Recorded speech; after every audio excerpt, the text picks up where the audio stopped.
4, 3, 2,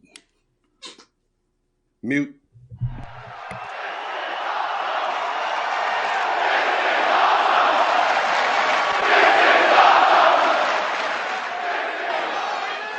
I want you to take it all in, Max.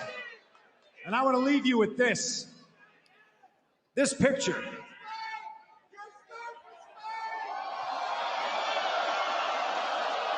Wow. You see it, Max? I'm sure you remember it well. Possibly the greatest day of your life, and to me, it was Friday.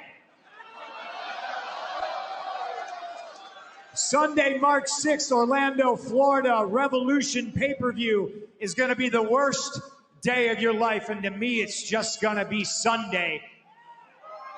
The price you paid to see me on this day pales in comparison to the price you will pay on March 6th. The canvas I sit on is not going to be stained with your shitty spray tan.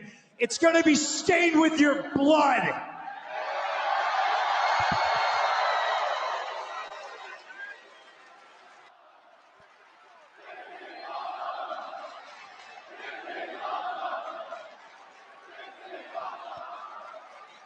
Hey guys, this is Mr. Havens, the Argyle assassin himself, giving them all the shivers. This is the one and only Mike Hartenbauer. This is Face Jesus, Billy Starks. This is referee Dan Perch. What's up, bozos? This is Trevor Outlaw. But you can address me as yours rudely. And you're listening to the Sit Down Marks podcast. You guys are listening to Sit Down Marks podcast. You're listening to Sit Down Marks podcast. Come celebrate pro wrestling right here on the Sit Down Marks podcast.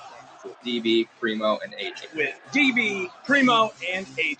With Primo, DB, and AJ. And you're listening to DB, Primo, AJ here on the Sit Down Marks podcast, the best podcast for professional wrestling.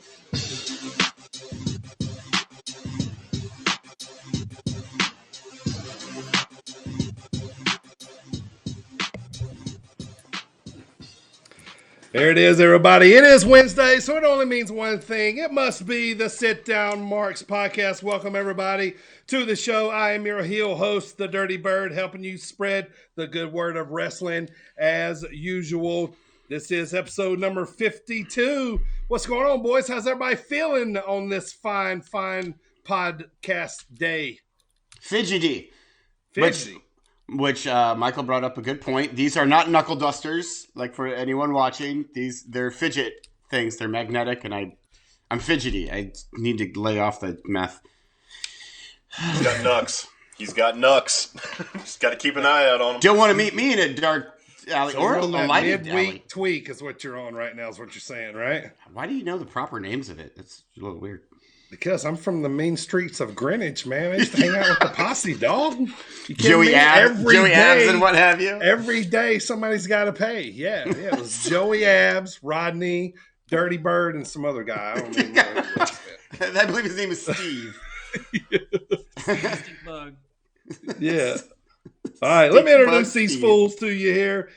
As I said, I am your heel host, the Dirty Bird, but that guy who's dropping that brand new fire intro right there, the co-host from the land of the rattlesnake, Mr. Team Extreme himself, editor and producer of the show, two-time Sit Down Marks champion himself. What's going on, my man, Primo?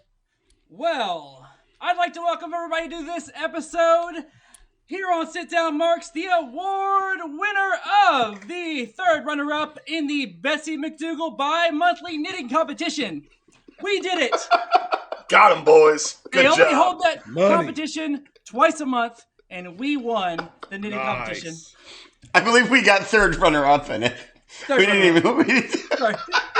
runner-up. Wait, is that fourth place if you're the third runner-up?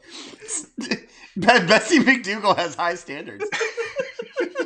She does, but God bless her, because that's our second award in 2 weeks. Yeah. I mean, last week, you could have only won the KFC Honey Barbecue Chicken Award on February 16th between 5:30 and 7:30 Central Time last week during that time slot. So we took that by landslide. But anyway, I'd like to welcome all the Marks. Thanks for coming aboard for this 3-hour spectacular we got for you.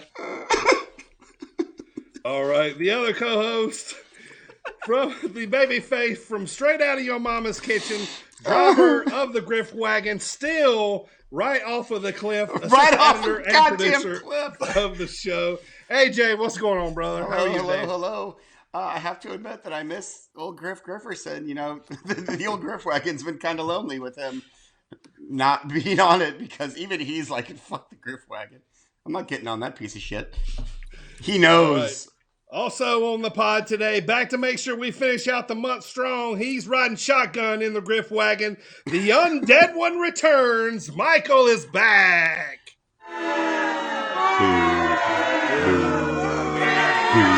As only we can. He's a heel. Love it. Screw you, Marks. You don't know what's good for you. Only I know what's good for you. Want to give a big, real quick shout out to my boy, the man who cut the incredible philosophical promo on life a couple weeks ago, Morris Schmervin Irvin. So good to see you watching there, buddy. That turd? He cut this amazing real-time, in-life promo just on life in general. It was awesome. Didn't happen. Oh, it happened. I see no evidence of it.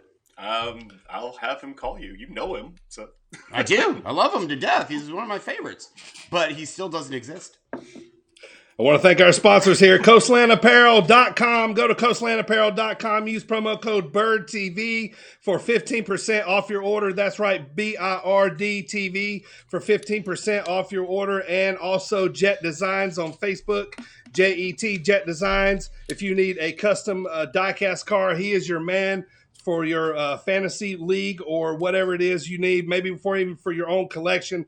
Jet Designs is the man to check out there on Facebook. Also, I want to thank everybody listening on all of the podcast platforms out there, including Apple Podcasts, Spotify, iHeartRadio, and many more on SportsWire online radios at 6:15 right before the Thomas Bryce Show and throughout the week. If you like the pod, please tell a friend. Leave us a great 5-star review on whatever platform you listen from. We would greatly appreciate it, and it greatly helps out the pod here. And if you listen to the pod, man, go leave us that review, and it definitely helps us out. So thank you guys for doing that in advance, I guess. So. All right, so pop of the pod here today. I went old school with this one, man. I decided to kind of go back here. I don't know why, man. Like, when I've been dialing up some old matches here lately, I don't know, man. The old cursor, is landing on some Eddie Guerrero matches, man. So I've seen a couple different intros, music. So this is one I picked out here for this one. Eddie Guerrero. Latino Heat. Chica, ¿tú quieres probar a un latino más? Ven conmigo.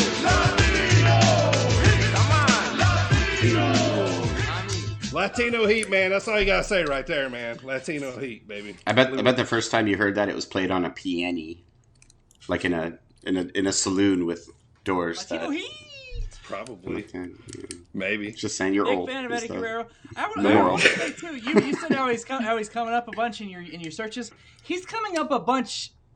Everywhere. Yeah. Yeah, maybe I see it. It's algorithm how here? when you notice something, it just keeps it happens more often. I've noticed him a lot lately. Clearly, it's because Dominic's been putting him over. So. Yeah. Well, it's Dominic's trying to get his haircut. Yes. Oh well, yeah. There you go. He's actually in my This Day in Wrestling History as well.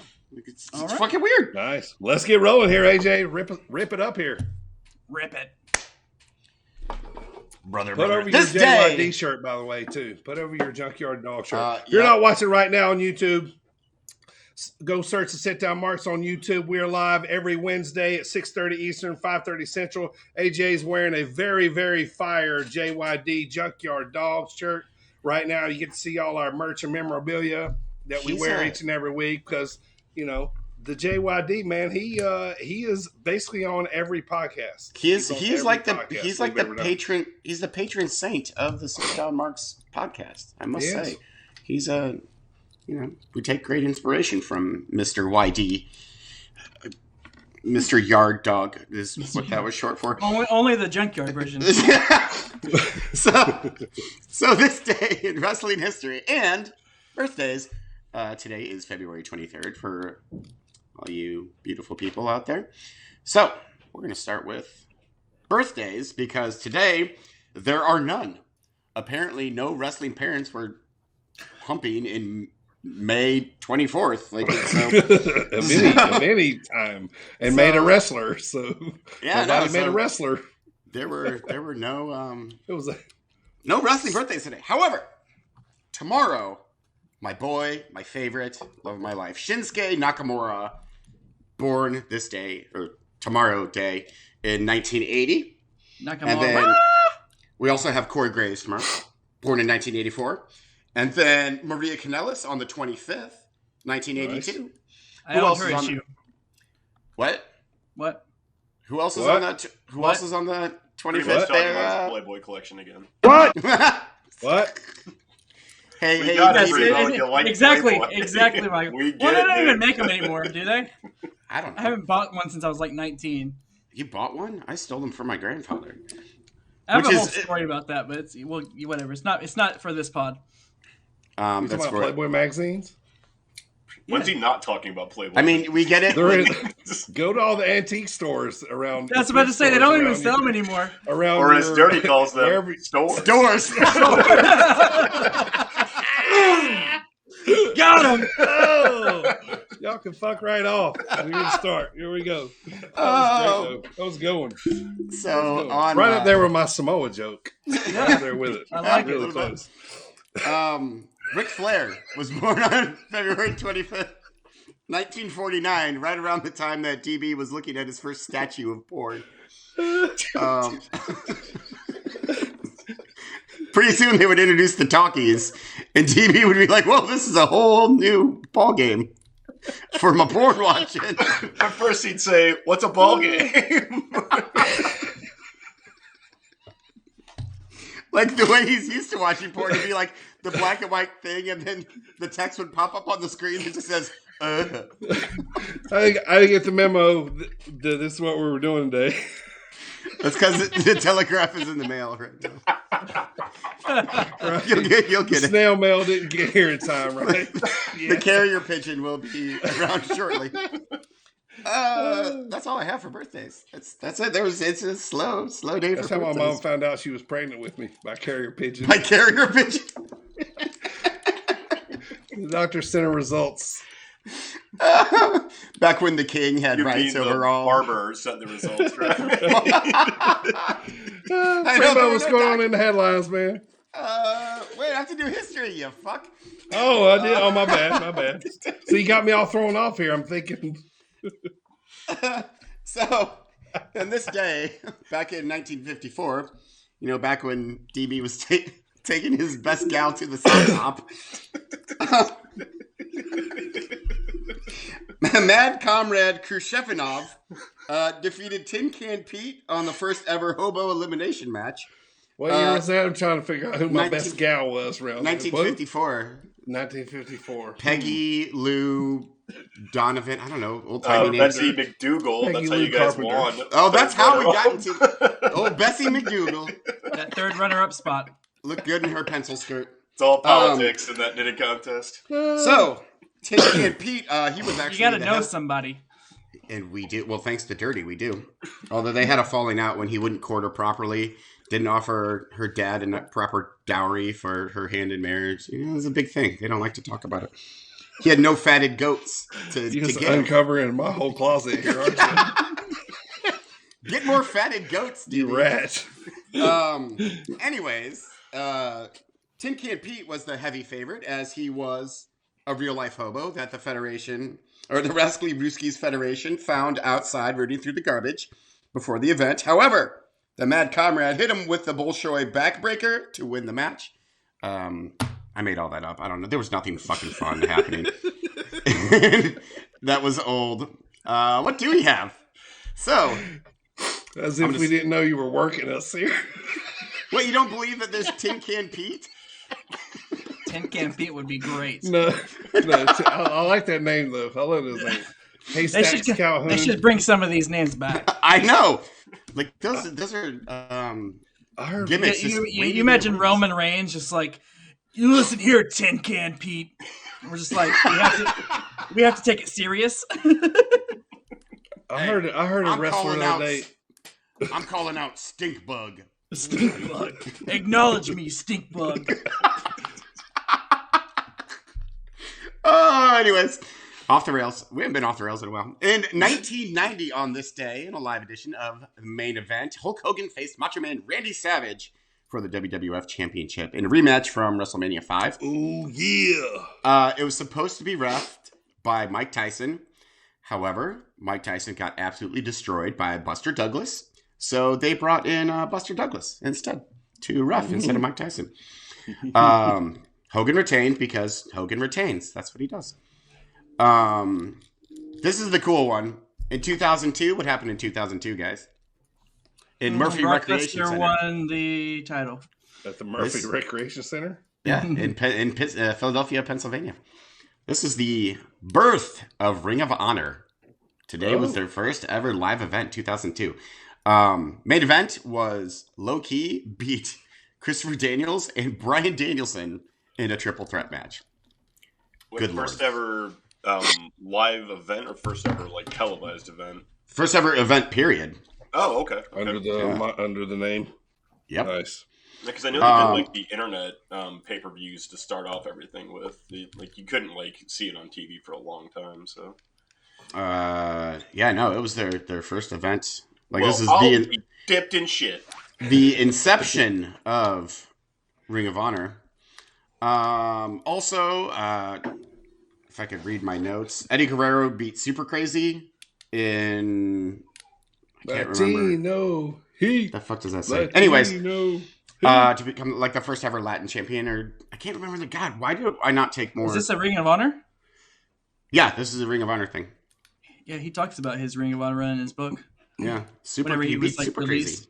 Super Crazy is awesome. Before he went back. Yes, he looks like he shouldn't be, but he is. Super Crazy, yeah. Right. And then also NXT made its debut today, but it was very different. I don't know if you guys recall the original NXT, but the game show. Yeah, no, the WWE NXT.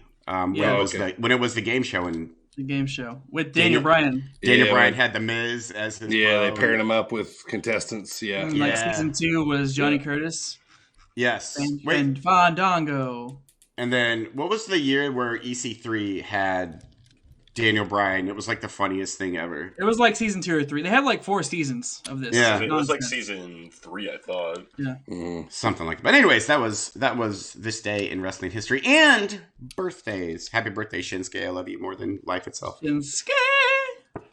Nakamura. I can't do it.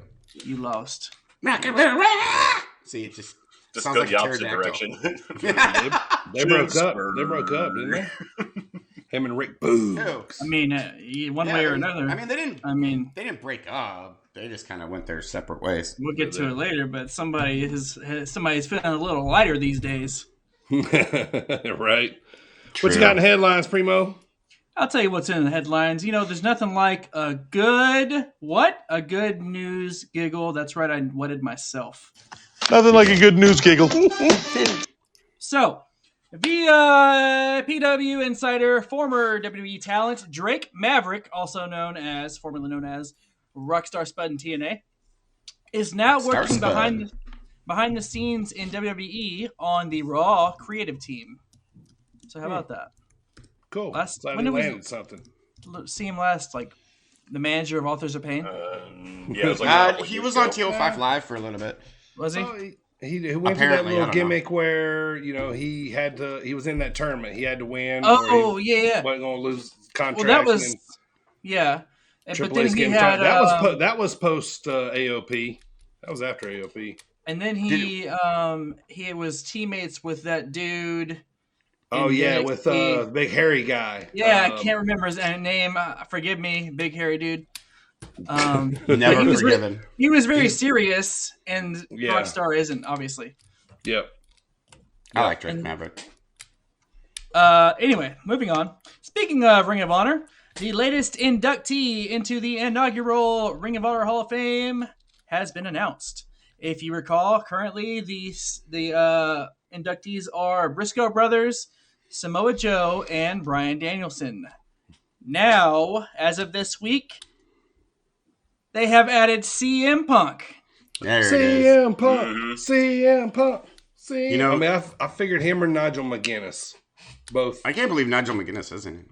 I He's mean, got to be next. So Ring of Honor's Hall of Fame is nowhere near compared to WWE's Hall of Fame with people like Coco Beware and Honky Tonk Man, Limp Biscuit. Like Ring of Honor is never going to have a Limp Biscuit. Billy Gunn. Shut your fucking mouth. They could have Limp Biscuit. Okay, Rock. Billy Gunn, especially. Donald Trump. Yeah. Terrible. Yeah. You want old man jokes? We're going to have Billy Gunn talk today on the. You know what? Fine. I'm okay with it. I knew it. I'm just glad his stupid crotch isn't next to my face on the stupid screen right now. Thank you for that, by the way. 15 minutes. That can change. So, PW Insider has reported that Madcap Moss is doing just fine after that nasty drop he took at Elimination Chamber. For those of you that watched, for those of you that didn't, you may have heard or saw that he took that drop from Drew McIntyre and basically landed right on his head. The old Alabama slam. He did the old turtle, like his head went into his shoulders. Yeah. Well, it looked like he was trying to do a turn. A roll through, like a roll through. Yeah. But he spiked himself. He spiked himself. And I think Drew was trying to do a different move than what he was doing. They were, But anyhow, it has been reported he is doing just fine. Yeah, it looked like he was trying to go for like a victory roll, and then it just was not that because he was way too far extended. It looked pretty gruesome. But then he was like, shit, wait. Like halfway through, he's like, I'm Madcap Moss, I suck.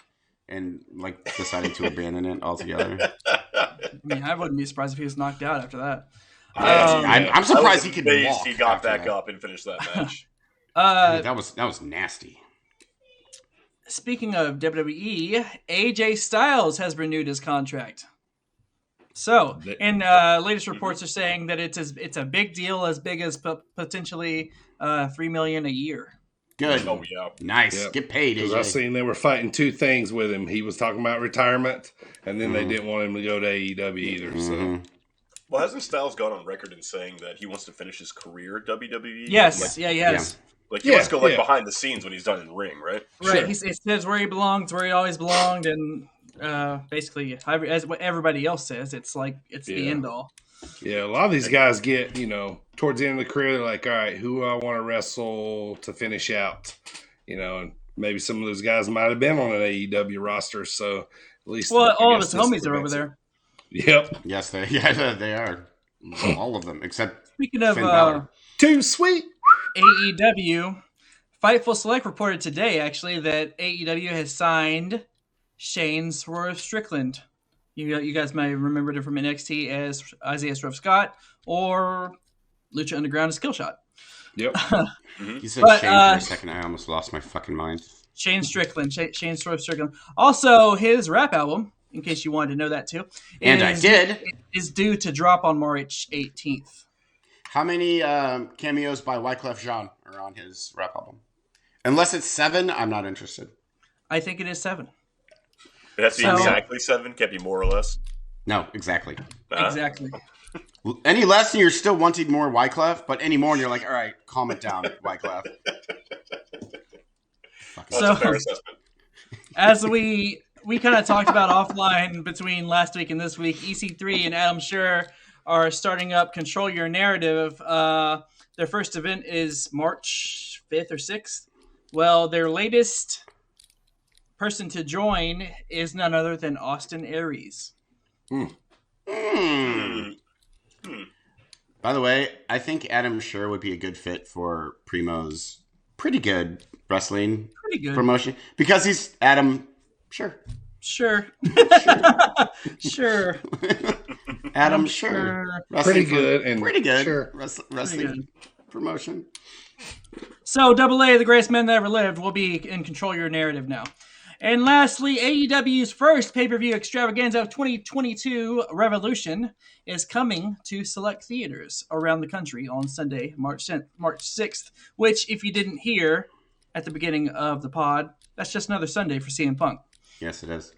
I saw that news and I was really excited. Like, I know, like, we probably won't get it in any theaters around here, but there's got to be someone within like a 50-mile radius, and I will drive to go watch that in theaters because I'm a fucking nerd. Fuck you. Right.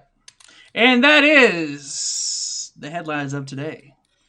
All right. Good ones. Time to swing it over to AJ. Let's see how much time he wasted on a very bad movie this weekend. AJ's Movie of the Week. I was feeling in the Christmas spirit. I wasn't, but... So, I watched a little movie called Christmas Bounty, starring The Miz. First of all, this movie has nothing to goddamn do with Christmas. It just happens to take place at Christmas time. It could be like 4th of July Bounty or Arbor Day Bounty. It doesn't fucking matter. Secondly, I watched this bullshit at double speed because I couldn't find, I didn't want to pay for this nonsense. So I found a video on YouTube of the entire movie, but it was at double speed so they could avoid copyright infringement. Who would call copyright infringement on that fucking shit? Anyways, I watched it on double speed and it was still too long. Premise of the film, we'll call it that because it's arty. A former bounty hunter from a family of them retires because, I don't know, she's smoking hot. First of all, she's like 22 years old. She becomes a teacher. I hate it so much. The Miz plays a bounty hunter, no joke, called Mikey Muscles, who is the main character's former bounty hunting partner and ex-boyfriend. The Miz uses a New Jersey accent throughout the entire... It is atrocious. However, so he sounds like an old-timey criminal. Like, that's how bad he is. He's like, let's go hunt some bounties, hey? Like, that's his accent. However, he is far and away the best actor in this entire movie. It's so bad.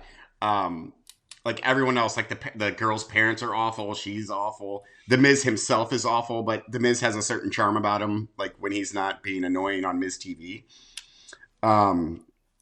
You still lost couldn't me at starring The Miz. Oh my God. Like it's still like, so even though I was watching this on double speed and The Miz had a really entertaining, stupid accent, I still was so bored that I made up my own movie in my head. Whereas they're chasing an Italian guy to get a family spaghetti recipe, which made the movie a lot more entertaining. That sounds way more entertaining. Yes. I'd watch that movie. So there was one little tiny part where I giggled, and then I was like, oh, fuck, I just laughed at this movie.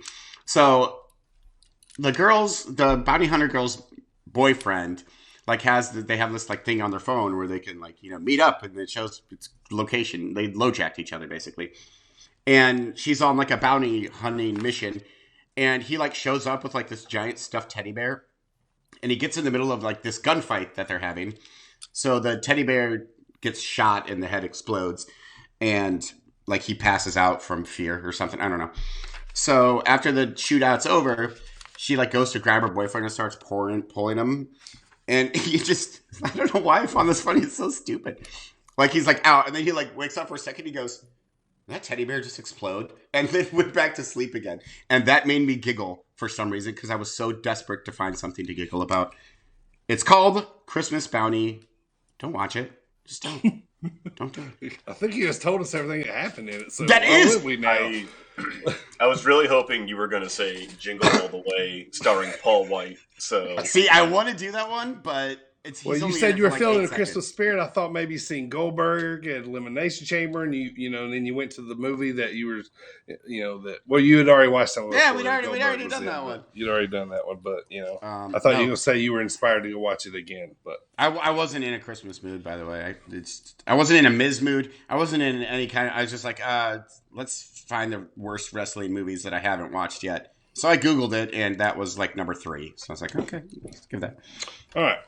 Time to talk about what we're going to talk about here. We're going to recap the week, including the WWE Elimination Chamber results, our reactions to that. The Cody rumors are swirling about the WWE, so we're going to cover that later too. And we're also going to cover our final Sunday Night Heat for the month, And we got Squared Circle questions coming back. And absolutely, you heard him right here. The Undead one, Michael, is back. So he's going to be playing Squared Circle questions with the boys, too. Before we get started here, AJ, tell the masses where can they get that merch that's 35% off right now. 35% off. You can get a Marks t-shirt for $13, man. $13. That is quite the deal. You can get that Marks merch at tpublic.com/stores. I don't know why I got loud there. /sit down Marks. That again is, and again, get 30% off because it's awesome. tpublic.com/stores /sit down Marks. Buy our stuff. You do that like a Samoa Joe promo. Where I go to the stores, and then you go and get 30% off at our merchandise.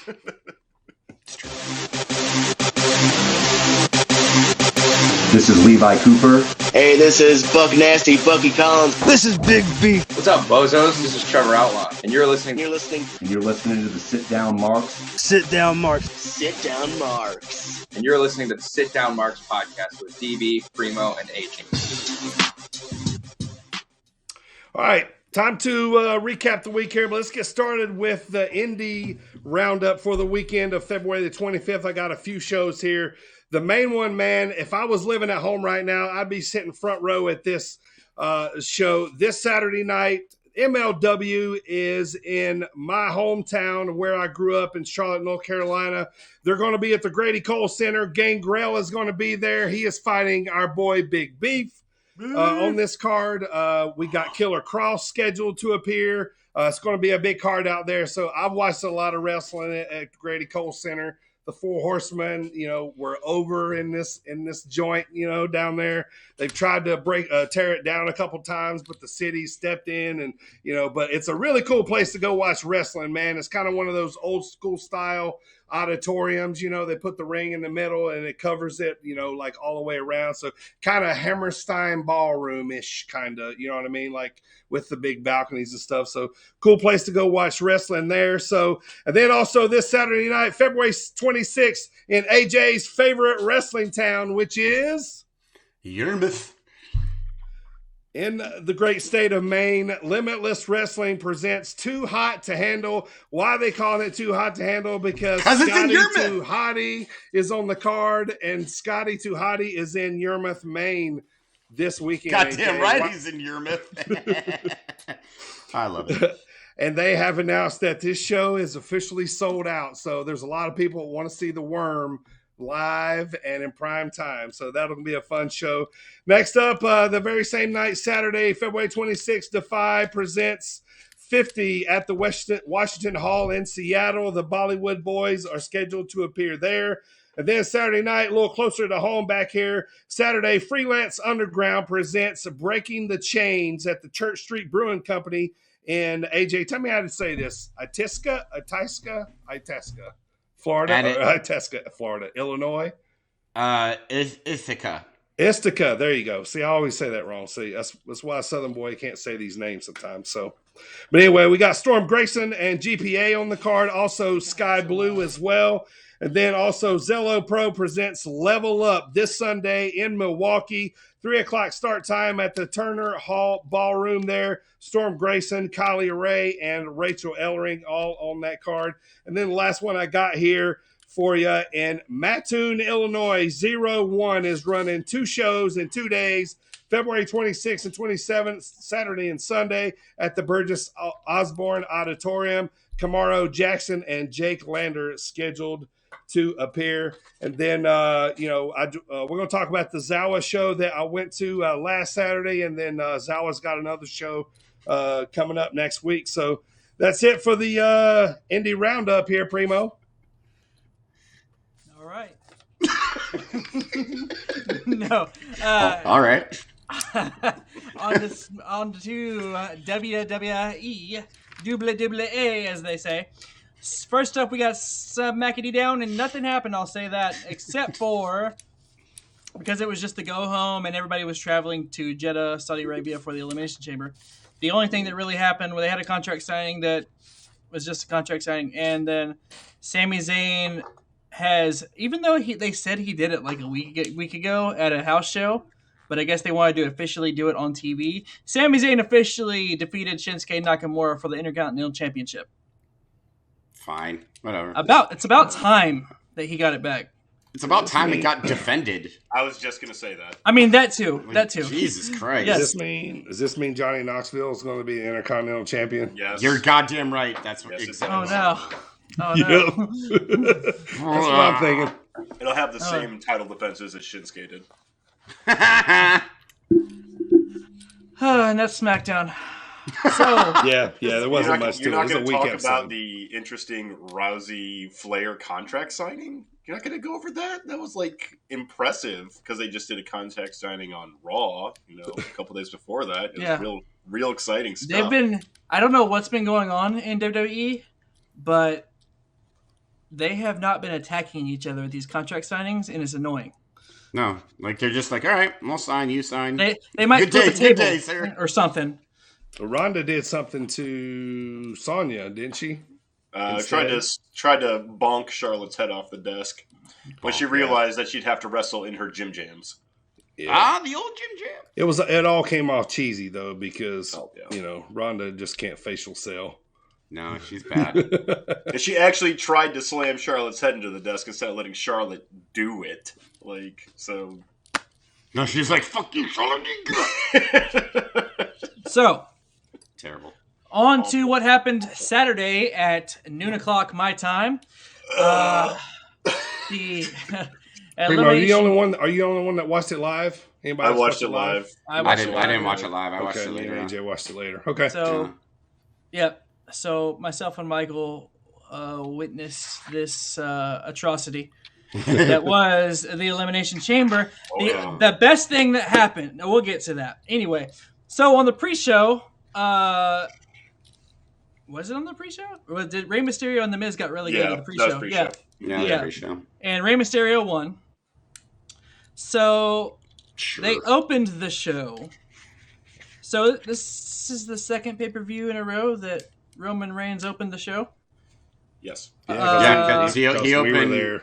We were there. Yeah, Royal Rumble with Seth. Yeah, and that was dope. Yeah, that was awesome. Yeah, I thought about going back and watching that. Yeah, when you got two champions or a huge match, you know what I mean. I kind of like that because it's like a reverse main event. You get to see the man off. It was this match was, I was curious to see what they did with it, and I'm glad they did what they did. Roman Reigns versus Goldberg for the Universal Championship match. Thankfully, Roman choked his old ass out. Yeah, I wanted that ending. I wanted him to tap. I didn't like that he just passed I out. did want him to tap, and I will say they almost got me. I was like, "You mother! I swear to God, if you hit that jackhammer, because I wanted Roman to squash him. Honestly, yeah, me too. I wanted it to be quicker. If you go to Goldberg, it needs to be like 2 minutes and 15 seconds. Yeah. Yes. I thought they'd fight him off for a second. Like he would duck him, hit the ropes, hit the spear. You know what I mean? And remember I think, remember the first time Goldberg beat Brock Lesnar for the championship? It was like right out the gate, spear, another spear, jackhammer, Goldberg's champion. Yeah. He should have did that to him. Yes, he should have. He should have Goldberg him. That's what he was talking about. I mean, I don't think this match made Roman look any better or worse. It was a complete waste of time. Unless you're old Billy, who got a multi-million-dollar paycheck to do that 3-minute debacle. It was a money match. That's all. Yeah, it was. and I get it. And don't get me wrong. If I was in Goldberg's position, I would do the same thing. Who doesn't like money? Who doesn't like money? But a couple notes on that one. Ref didn't call for a rope break when Goldberg had the ropes twice. Yeah, that was a botch, wasn't it? What the hell? I blame Goldberg for that. If he would have kept Reigns wrapped, had him scooped and not actually grabbed the ropes, okay. But nope, he had his hand on the ropes. But anyway, the second note I have is Goldberg's head bleeds more than my dad's does. Yeah, which is saying a lot because our dad's always just right here, just. He has the thinnest skin up there, man. Yeah. What did he even hit the top of his head on that time? When you get old, your skin just starts to rip.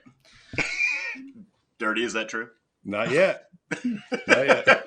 As you just a geyser starts spraying. Hat shoots Not yet. off. As I wipe my forehead and blood just rolls like Abdullah the Butcher. And you know, this is my last thing I'll say, and I'll get off it. But like I said last week, I love Goldberg, and he's a beast in the 90s. Leave him there, and I don't. I just don't want to see any of this, especially whenever we had that awesome match between Roman and Seth, and they haven't said a damn thing about it since. Mm-hmm. Yeah, right. They just kind of forgot it because that was incomplete. That was not a complete story. No. I also love how Goldberg can just come in and say, "Give me a title shot," and that's another thing. That's a whole other thing. Like he came in and told the tribal chief, who now, by the way, has I don't even know, in the double digits of title defenses, and he told him, "You're my next victim." How are you going to tell this dude that? I know you're Goldberg, but get off it.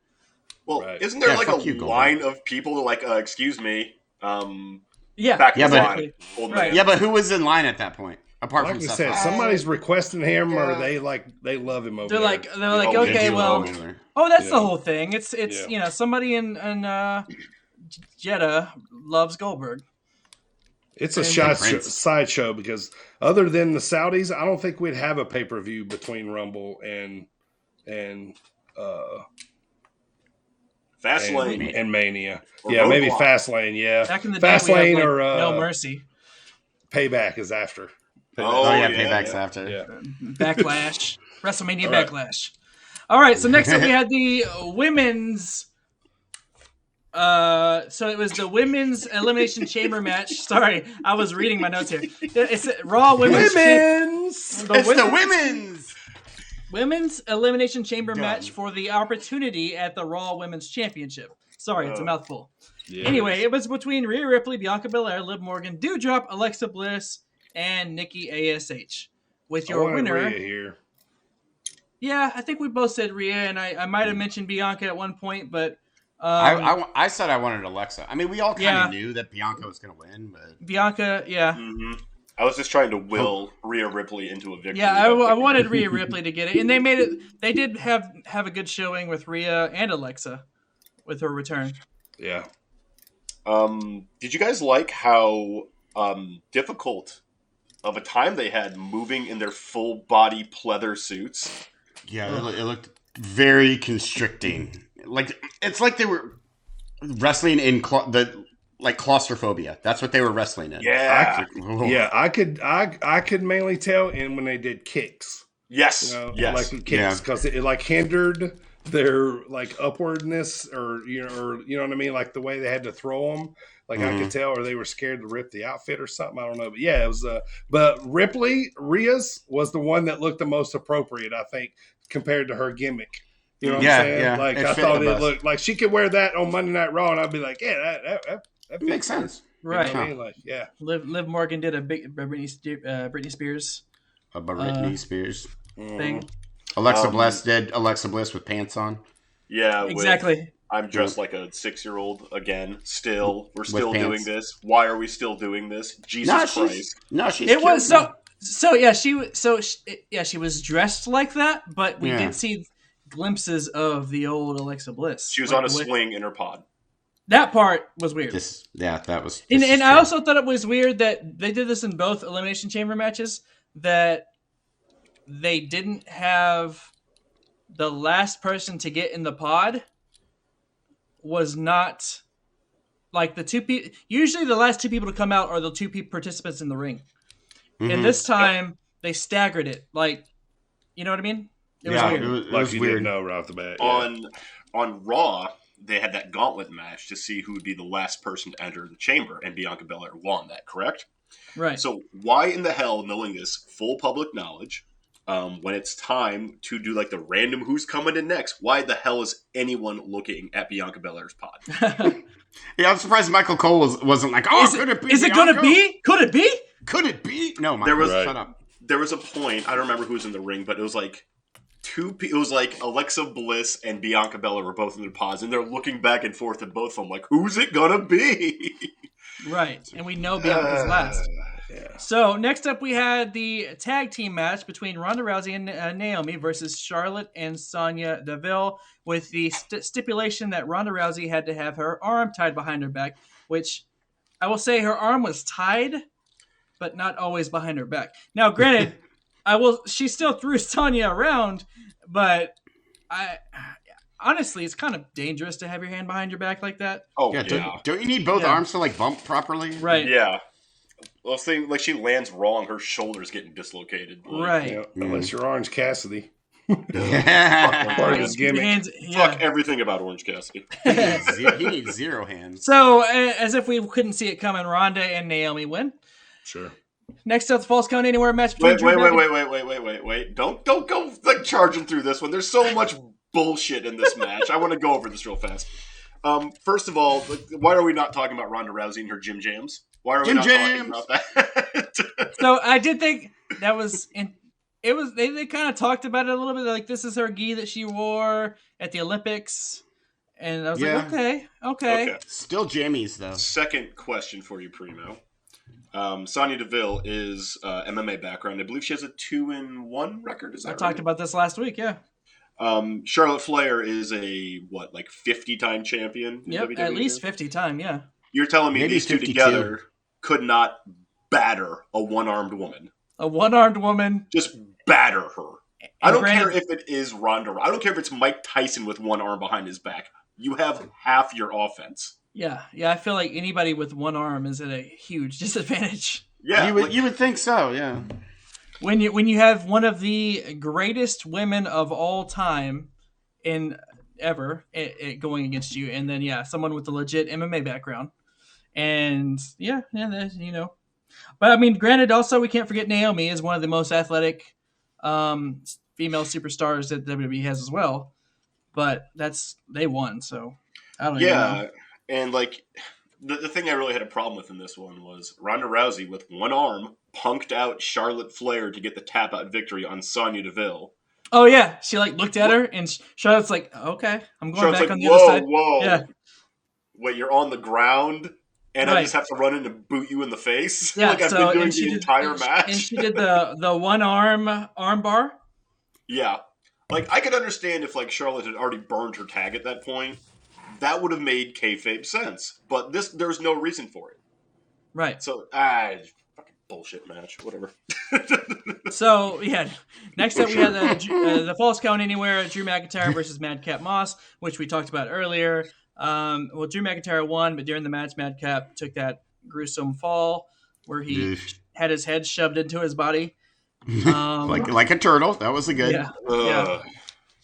But he is fine. And I mean, he had a decent showing against Drew, though, even though it's like the same old shit at this point. But Happy Corbin, I have an incredibly inappropriate joke about this match that I told AJ, but I'm not going to say it on air because I don't know. I don't want to get into it about why it's funny and I'm hilarious. So I'm just going to pass on that joke. All right. So next up, talk about inappropriate and hilarious. We had the Viking Raiders. Oh my God! Challenging. Well, they were supposed to challenge once again for the SmackDown Tag Team Champions. But thank you, Usos, for jumping them before they even got in the ring. The match never took place. Yes. How come all hero champions don't just do that? Like every time. Right. So did they just run out of time on the show? Like what happened? I think that the Becky Lynch and Lita match may have went too long. Okay. I think 5 minutes was too long in the Becky Lita match, to be honest. Yeah. But. So that match actually went on before this one. Becky Lynch defended her championship against Lita. Lita had a decent showing, I guess. Oh, dude, come on.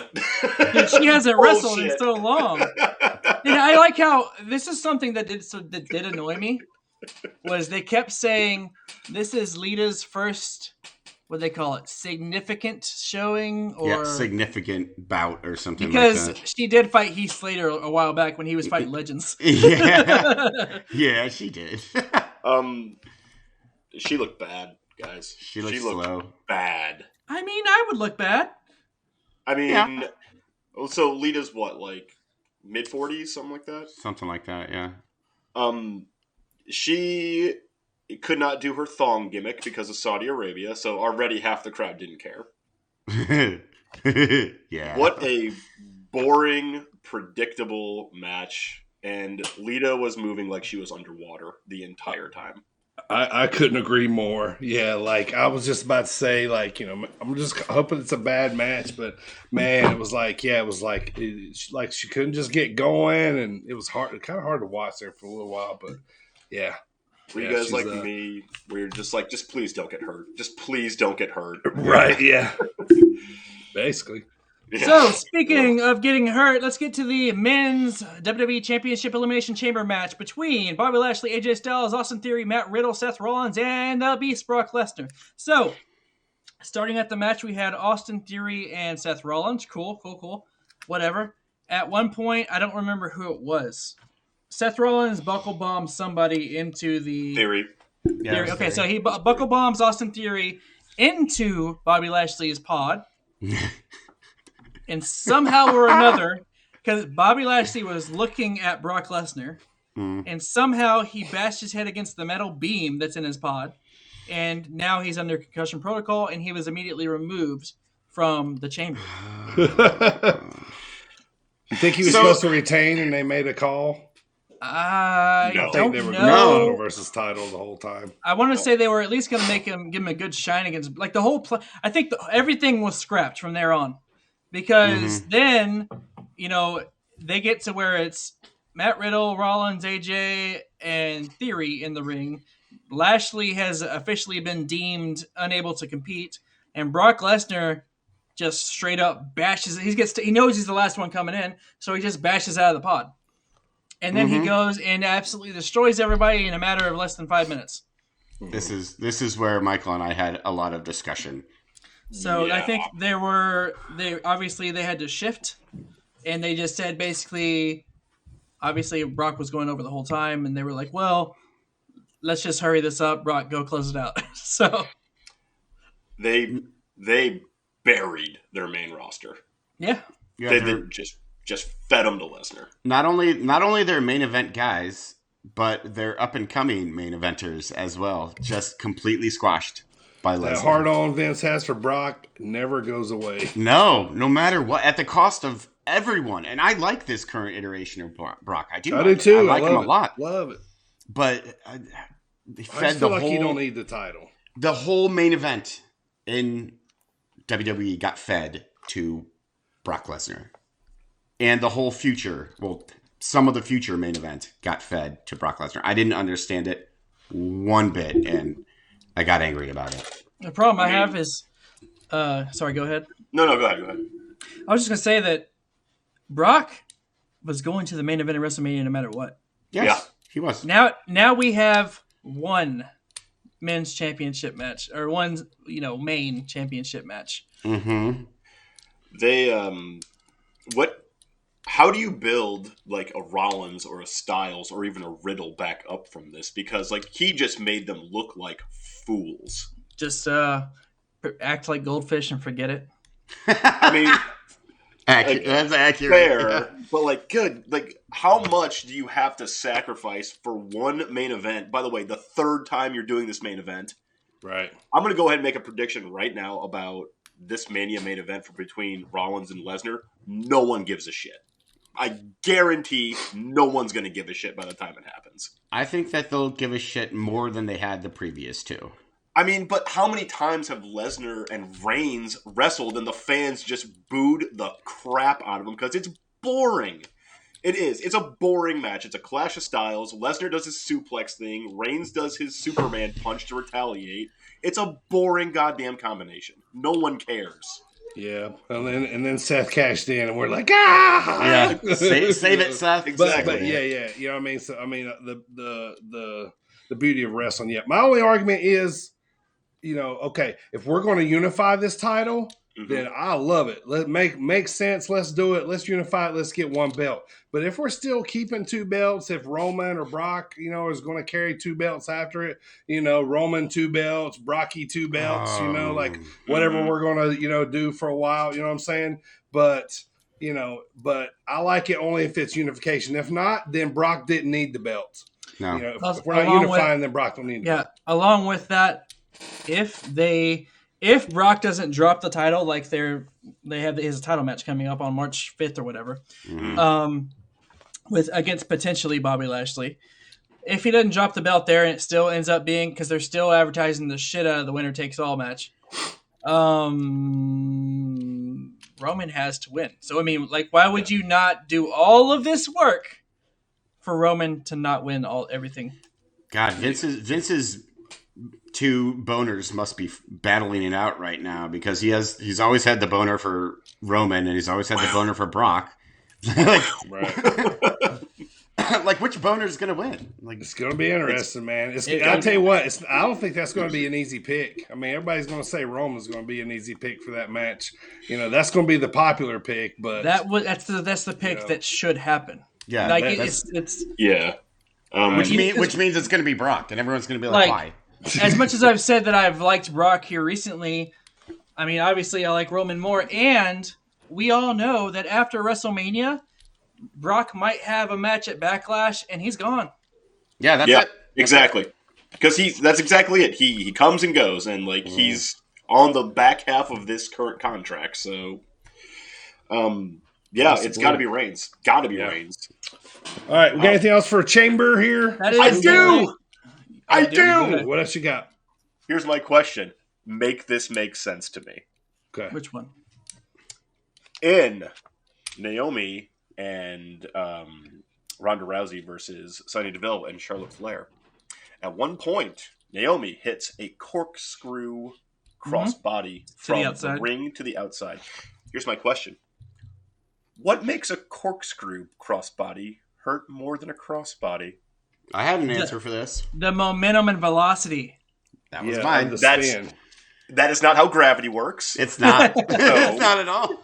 That's what we're supposed to think. And gravity. I think maybe she hits her with the right turn. She can hit her with the shoulder and the body. Or, I can understand if she had a pointy hat on and hit her head on. It looks cooler, so it's more effective. Right? Yeah, a shooting star press is no more effective than a frog splash. AJ brought this exact thing up. Sure looks fucking prettier, don't it? I did. You know what I mean? AJ's counterpoint was, why does an F5 hurt more than a body slam? I think a body slam would hurt more. Yeah, because you're throwing them down to the mat. Where an F5, you're just and you go. Yeah, you're a body slam. You take on the back. F5, you take on the. But a body slam, you're being you have propulsion. Okay, a better one for there would be the fucking attitude adjustment. But in a body even slam. that, and a body slam. Yeah. Yeah. Which an attitude adjustment is the dumbest finisher. Okay, what about the people's elbow versus an elbow? What about the F5 versus a missed splash? But when you throw in a top rope splash, when you throw in that slide when he has the dress shoes on, the people's elbow is completely different. Why? Right, it is. Yeah. Why can a superplex never finish a match, but an attitude adjustment's totally fine? Because you can't see it. Because wrestling. Because it's the attitude adjustment that you don't see is what gets you. Because wrestling. Look at all everybody took stunners. Would that hurt in the real world? No, because you just go like this. Wait, ready? This is it. Yeah. I just took a stunner. That was it. I mean, the stunner I can at least see because they're saying you're stopping momentum. That's why the best finisher ever is a figure 4. That fucker still hurts. See, submission finishers, great. Can't argue submission, except for the Tequila Sunrise, which I still think is bullshit. But that's a different story for a different day.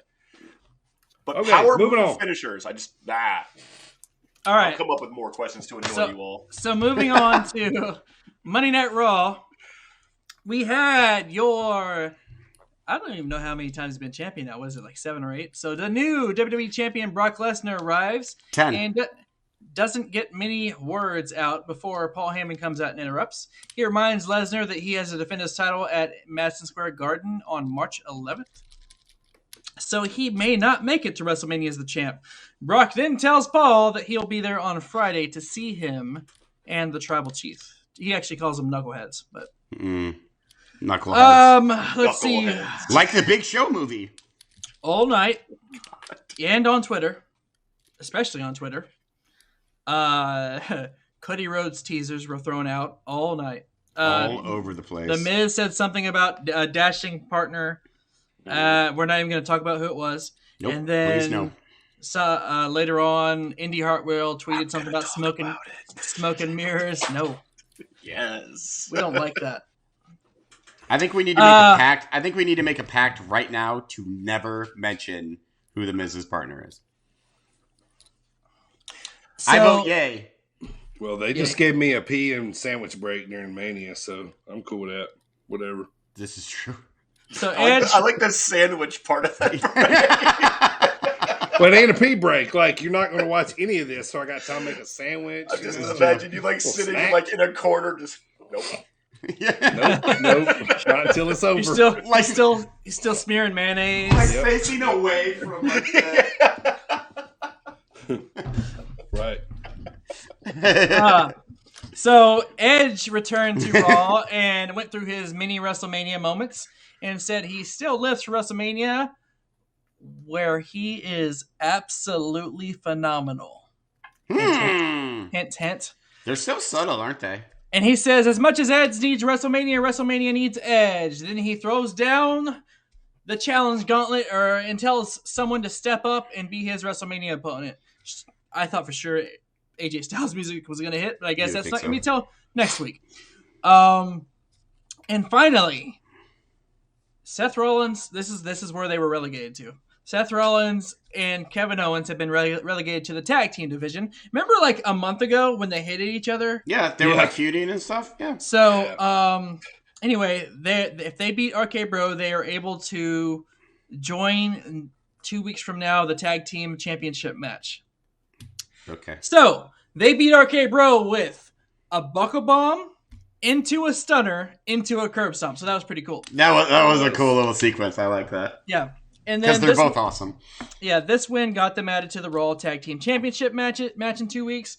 And then finally, my last Raw note, Veer is still coming. No, he's not. He's always going to be coming. At this point, may he never arrive. Troll us forever. I think he's taking the... I'm gonna get scientific for a second. He's taking the asymptotic route to Raw, where he always moves half the distance and then stops, and then half the distance and then stops. So he's perpetually moving forward, but never arriving. That's what I think. And then they move around at the same time. Yeah. Y'all remember that? Like what was it? Emelina gimmick. Oh my god! Oh Jesus! She never, you know what I mean? Like this big package that she never showed up. But yeah, that's or Six from WCW. She's an Impact now, isn't she? Dirty. Yeah, she is. Yep. Yep. Good.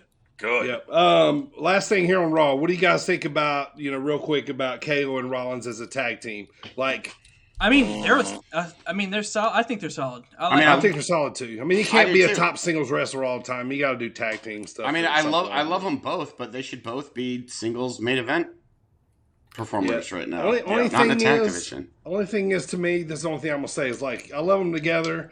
I always like KO as a single, but man, like Seth and his like Joker like kind of gimmick he's got on. I hope it doesn't kind of hinder that, because there's really kind of starting to be like really another side of Seth, like he kind of like we talked about, like he had reinvented himself again. Like it was. Yeah, well, I was getting ready. I was getting amped up for him to have no title run. So. Yep, me too. Yeah. Yep. The real problem with the Owens Rollins thing is like it's just classic WWE. We don't know what to do with these guys. Put them in a tag team. Like it just highlights. They can't be main event right now, so we'll put them in tag team. Exactly. Like they can't go anywhere near a belt. They don't have any like plans for them. So throw them in a tag team. They do this shit all the time. Yeah. Speaking of two guys that they just kind of shoved together, I was gonna talk about this with AJ here, but Finn Balor returned and he partnered with Tommaso Ciampa to take on the Dirty Dogs. So, okay. Yep. It's Finn Balor's return. Tommaso Ciampa's getting a little shine on Raw. Yeah, I mean, it is. I like the pairing, but why? Like, is there any they don't know what explanation? else to do. You know, they don't know what else to do with them. Yeah, throw him a Ziggler. That's what you always do. That's what you do, yeah. Tommaso needed a partner, and they were like, "Who else has been in NXT?" Right. Finn Balor. Who else is a fan favorite that we're never gonna push? Right. So, speaking of NXT, let's get there. Braun Breaker opens up NXT by talking about needing an opponent for Stand Deliver in Dallas on WrestleMania weekend. That's pretty cool. By the way, a little subtle drop there that he said that NXT is traveling again. They'll be traveling to Dallas on WrestleMania weekend for Stand Deliver. Yep. Anyway, on that show, he's looking for an opponent, and then Dolph Ziggles himself interrupts. Ziggles says when he decides to have that title, it will be his. Which, okay, I believe him.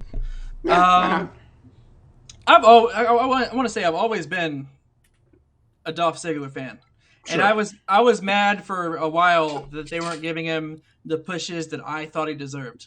But honestly, you just love the Spirit Squad so much. Yeah, I mean, honestly, the Spirit Squad. I thought Kenny was the best out of them. He had some freaking. He could jump. He had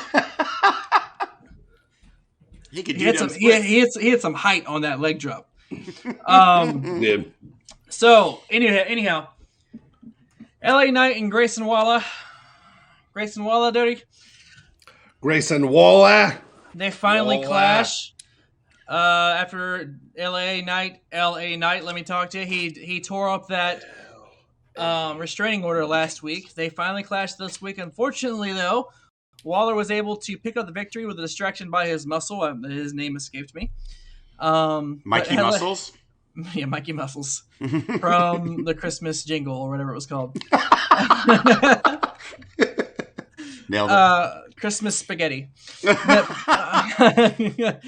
But LA Knight left them both laying on the mat before he left. Carmelo Hayes has a new challenger for his North American Championship in the form of the Bruiserweight Pete Dunne. Yeah. So that's good. That'll be a good matchup there. Yeah. I'm looking forward to that. Next up, we had... Let me... need some water for this one.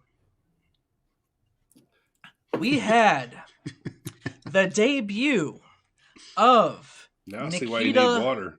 Nikita Lyons, in the words of the great Ron Simmons. Damn! Jesus.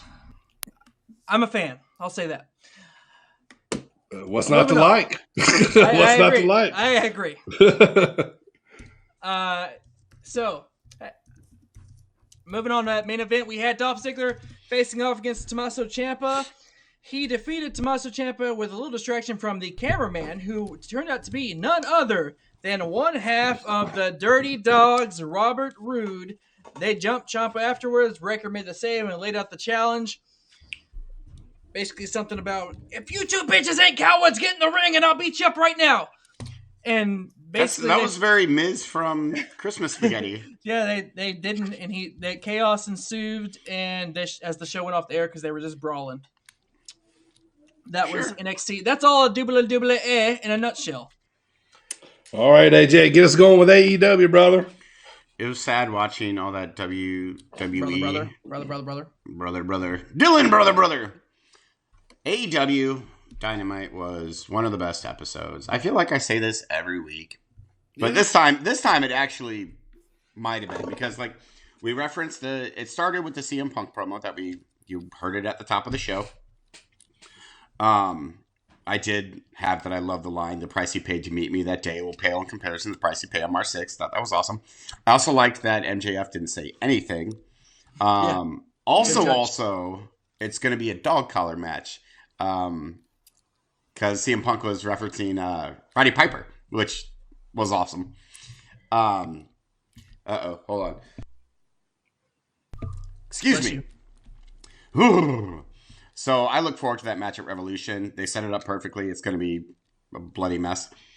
Up next, we have Lee Moriarty versus Bryan Danielson.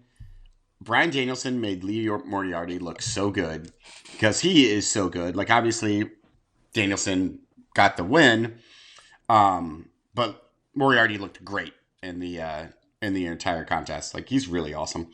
Afterwards, he called out Jon Moxley, and Moxley came and said that he couldn't think. I love this part too. He couldn't think of a reason to say no to Bryan Danielson's offer to like team up. But then he said that he wants to fight first because he said, "I don't stand side by side with nobody until I bleed with them first." I thought that was the sweetest line ever.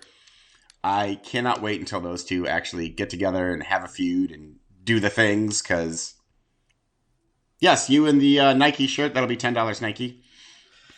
All right, so back to the CM Punk thing. I loved it too, obviously. I put it in the intro. But I will say there was one awkward part for me. I feel like at the end when he was trying to look tough, it was very awkward. He didn't know what to do with the chain there. Yeah, he didn't know.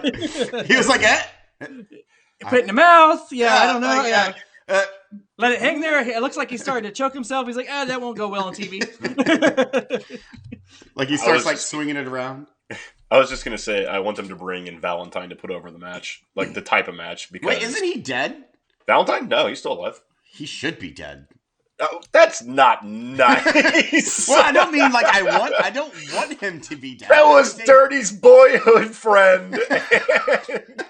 They used to pick crab apples together. Did y'all see the guy in the crowd that had the Starman sign that said "A winner is you"? A winner is you. Yes. Yep. Yeah, was a oh yeah, look, dude. Michael's got it right there. That was great. That was great. See what's The winner is you. Yep. That is so fucking awesome. Yeah, that was going over on the Squared Circle forum. Our winner is you? Yeah, they were talking about it on there. Awesome. So, after that, I don't know what happened. Something? Just wrestling? So, oh yeah, the Jon Moxley, Bryan Danielson feud, which is just getting started. Up next, one of my favorite segments ever, because Wardlow squashes the shit out of Max Caster. I was so pleased. I love this segment. Listen. Like, he doesn't even sound realistic saying the word fucking listen. I need to get that soundbite. No, you do not need to. No.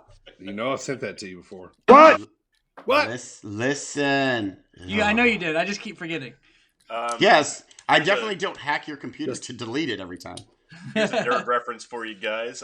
He sounds like that fairy in Ocarina of Time that's constantly trying to get your attention. Navi? Yes. Navi, right? Yeah. Holy shit, he's Navi. Yep. He is. I'm going to call him Navi from now on because that's Max Navi. That is spot fucking on. Anyways, Wardlow squashes the shit out of him. It was the Face of Revolution ladder match qualifier. Hooray. So it kind of sets up a feud between Wardlow and Shawn Spears, who I think is going to be the first of, the first Wardlow victim? Yes, of their silly little faction. The chairman? The chairman. What does he do? The chairman cometh. That's right. That's what he does. He cometh is? Yeah, he cometh is. He cometh is on all your faces, baby. Baby, if you will. Said to me in public, you can't cometh all over my face, baby. The second most recognizable athlete in all of the entire world cometh on your faces, baby. Each and every night, baby. The dream. Yeah, that I've been meaning to ask, Michael, is that a cat butt? What? Is that a cat mug you got there? You mean Colonel Roosevelt? That made it better.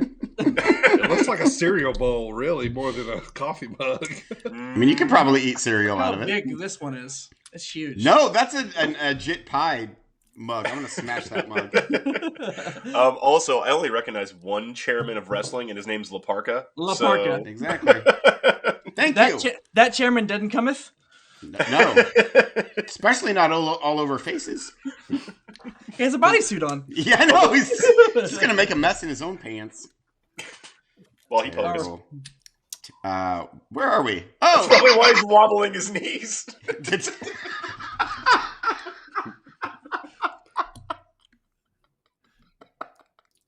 So AEW gotta shake it out. Shake it out. We have the two Adams cutting a promo on each other. So apparently the Cole and Page. Cole and Page. We got as many Adams as we do pages now. Cages. Yeah, I know. There's Adams and Pages all over the place. Pages and cages and Adams. And Gauges and now Adams. This was fine. Like, they had a promo against each other. They referenced how, their history, which is one thing that AEW does that I really, really like. Because in WWE, there is no history. Like, right. Kane was never the Christmas creature. Like, he was never... There's only WWE history. What they create. Yes, and that's it. And even a lot of their history is cut out as well. Nothing exists. No. So I like how, and AEW does this a lot, where they reference, different feuds and different companies and all that good stuff. So this segment was fine. Sets up a nice little... I mean, CM Punk acts like 7 years, or whatever it was, doesn't even exist of his life. I know. Well, I mean, that's because he hates it. Yeah. But then, yes, you and the do-rag. So going back to the Adams here, a couple things. Let me see what you guys think. Adam Bomb. Adam sure. Adam Bomb. First of all, Adam Cole, I think, is shrinking. I don't like their booking of him. He gets smaller every time I see him. Oh, physically. Oh, physically shrinking. Physically shrinking into himself. Maybe he has osteoporosis.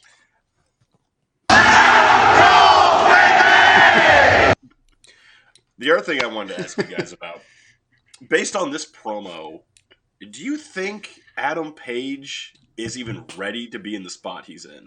Yes, I do now.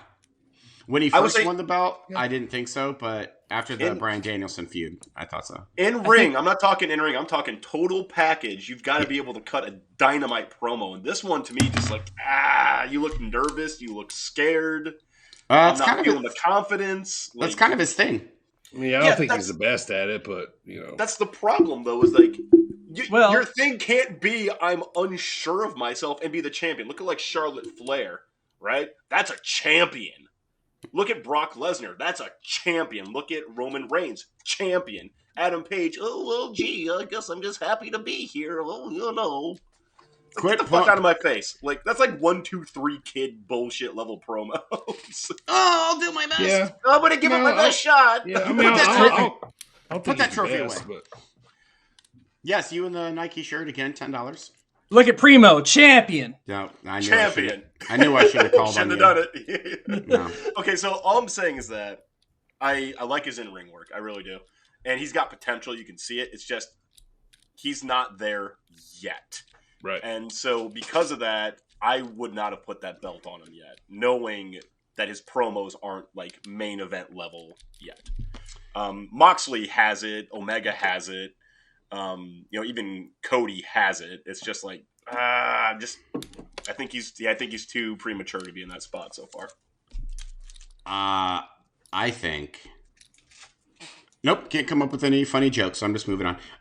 We're going to skip all the way to the main event, which is the TNT Championship match between Sammy Guevara, the Spanish God, and Darby Allin, two of the best baby faces, two of the young pillars, as it were, in the company, going head-to-head for the TNT title. And it was as good a match as you would expect these two to have.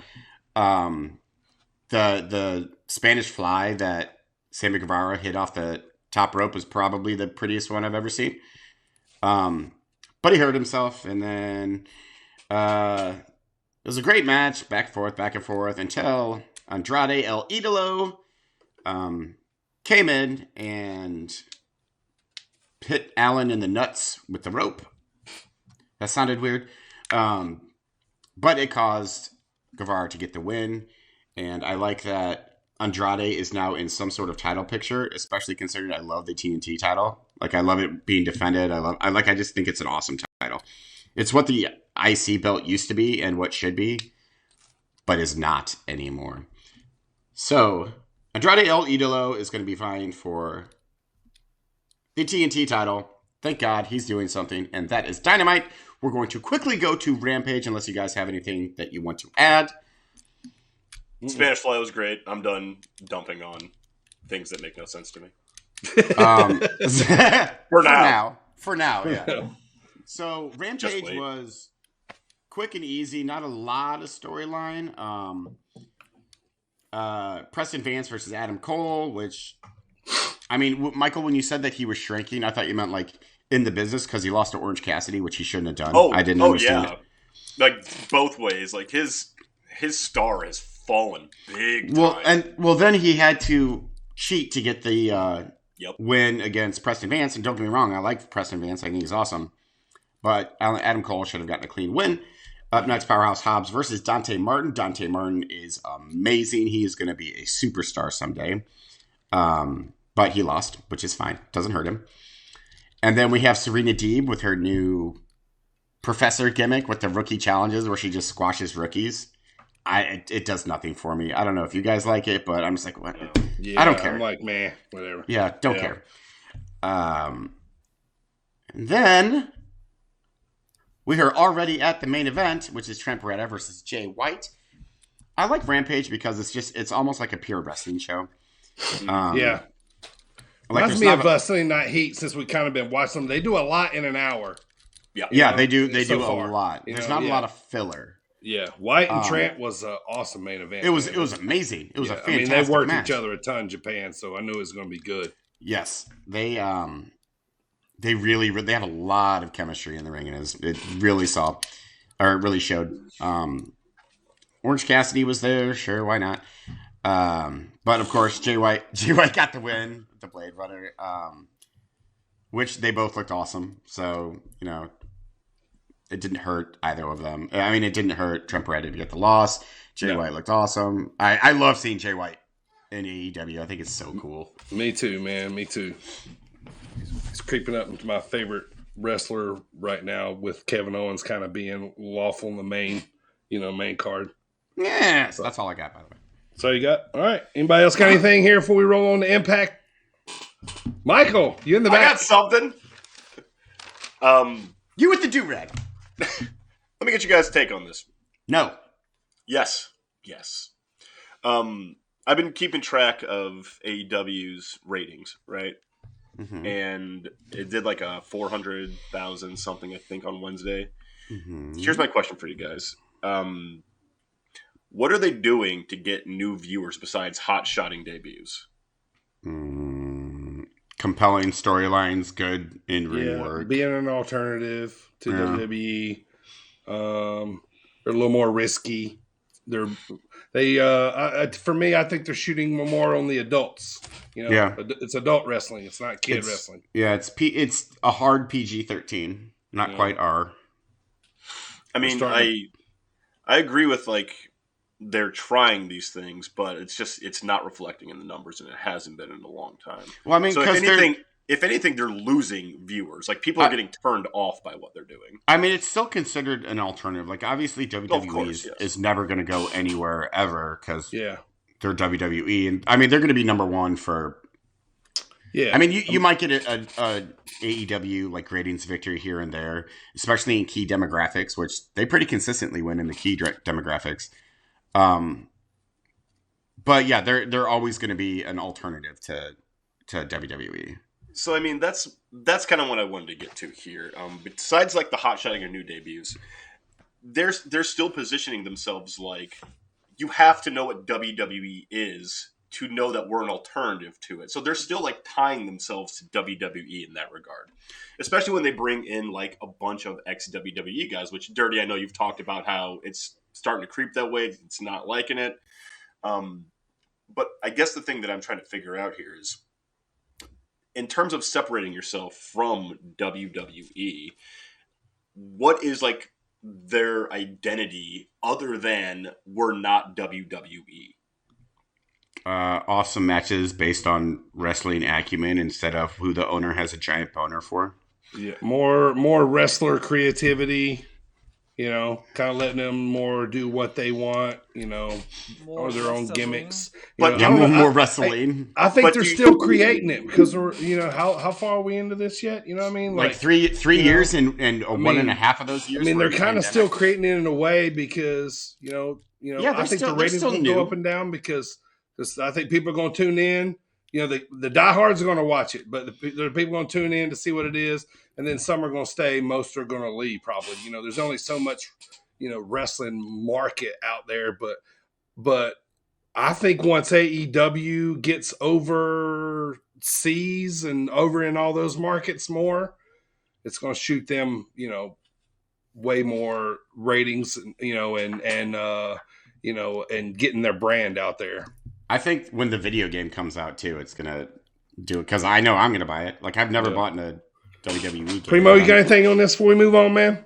Nope, that's it. Dynamite drop in there, Primo. I'll just say this last thing. Like, the point I'm making here is that even though you guys are right, every single point you guys made was a comparative statement to WWE. More, less, more. Right? So that's I just said compelling storyline, not more compelling, because I didn't even mention WWE because WWE doesn't have compelling. Maybe their niche is that they listen to their fans and more. Push. I mean, that was one, yeah. Like the owner doesn't have a boner for certain guys. He does. His name's Orange Cassidy. Is the problem? A lot of these guys on AEW, man, you can watch them on Wednesdays and Fridays, and then you can see them on Saturday night at your local Armory wrestling too. Yeah. I do love that they have that complete open concept. Yeah, that is very good. That's that's a territory thing. I love that. Right. Anyway, it's just a thought in my mind. I want to see what you guys' take on it was. All right, let me get to these Impact results here so we can get to the dropkick discussion of the week. So. Impact had a go-home show right before the No Surrender pay-per-view, I guess they still call it, that came on Impact Plus. But basically, W. Morrissey puts Moose through a table next to the stage and signs a contract to make the title match official at No Surrender. So that's kind of how they were hyping up their match. The only other couple of things that happened was Masha Slamovich showed up again for a squash match, looking like she walked straight off the Glow set right in the Impact Wrestling ring. So I love that name so much. Masha Slamovich, yes, Masha Slamovich. Brian Myers, he cut the learning tree, so no more Zicky Dice and VSK. He says that's over. He's by himself now. And then we get to the main event, Violent by Design versus the Bullet Club. We got Switchblade and Gorillas of Destiny in an Impact ring. Still pretty damn cool to me that they're there. But Bullet Club wins, of course. And then the Good Brothers come out and they hold their tag titles high to kind of show them off here as Impact goes off.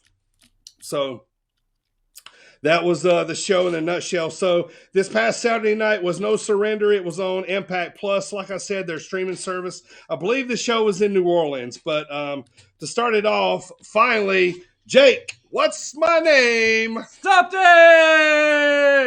Wins a scramble match to become the #1 contender to the X Division title. Now you probably ask yourself, Jake something, X Division title? Hell yeah. They go hand in hand. But it's a win for Jake something, so I'm going to take it. They're like nuts and gum. Yeah. Jonah beats Black Taurus. Jay White beats Eric Young. Diana Perrazzo retained versus Miranda Elise, which she called herself like the Lucha Baddie. A lot of, like she came out and honestly, I didn't really know who she was. I don't think people in the arena knew who she was either because, but anyway, she retained versus her. And then later on, Matt Cardona retained the title, the digital media title versus Jordan Grace. I still want to call it the internet title. I mean, it might as well. It sounds like it's basically the internet title. Later on in the night, Good Brothers retain the titles, but it looks like Gorillas of Destiny might be out of the Bullet Club because we had a little Jay White sneak in and Blade Run on one of the Gorillas of Destiny as the Good Brothers stood over tall. So see how that was going to all play out. And then Mickey James. Hardcore Country. Whoa. Whoa. Leveling up there a little bit. Primo, what are you doing? You want Hardcore Country. Okay, hold on. I got it. You ready? Hardcore Country. Yeah. There you go.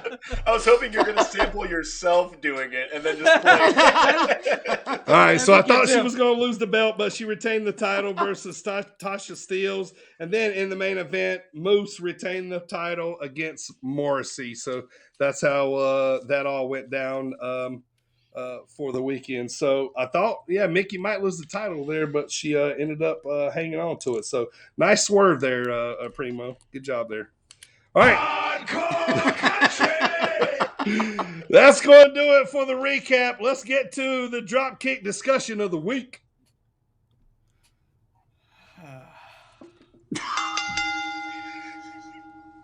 This is Levi Cooper, and you're listening to the Sit Down Marks with DB, Primo, and AJ.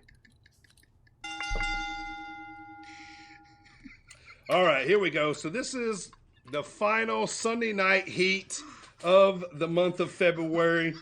Next month, just so you guys know, we're moving on to famous WrestleMania matches in March. So that was going to be fun. Starting off the first next week, we're going to be going over the famous Steamboat versus Savage WrestleMania 3 match. So that's going to be the first one, but we got a lot of other famous WrestleMania matches lined up for you for the month of March. But let's get to this Sunday night heat. This particular one, guys, takes place just 2 weeks later from the one that we covered just last week on July 25th, 1999. This was episode number 52. It was held in Buffalo, New York at the Marine Midland Arena. There was about 17,000 people there. You're probably thinking, oh, wow, that's a lot of people for a Sunday night heat. Well, this was prior to the WWF fully loaded pay-per-view, which would come on later that night. But at this time, this was the arena where the Buffalo Sabres played. This was their home arena. We got Kevin Kelly and Michael Cole on the call here. But like I said, this was the show prior to the WWF pay-per-view fully loaded, where the main event was Stone Cold retaining the title versus The Undertaker in a first blood match, with the stipulation being that Vince McMahon could never appear on WWF TV if Austin won. And Austin did win, so that's what was going on right then. Yeah, other matches was Triple H versus The Rock in a strap match. We had Road Dogg and X-Pac versus AJ's favorite wrestler Billy Gunn and Chyna. And then we had the winner of that match got the rights to the DX name. How about that? So that was kind of fun. Who wants it at that point?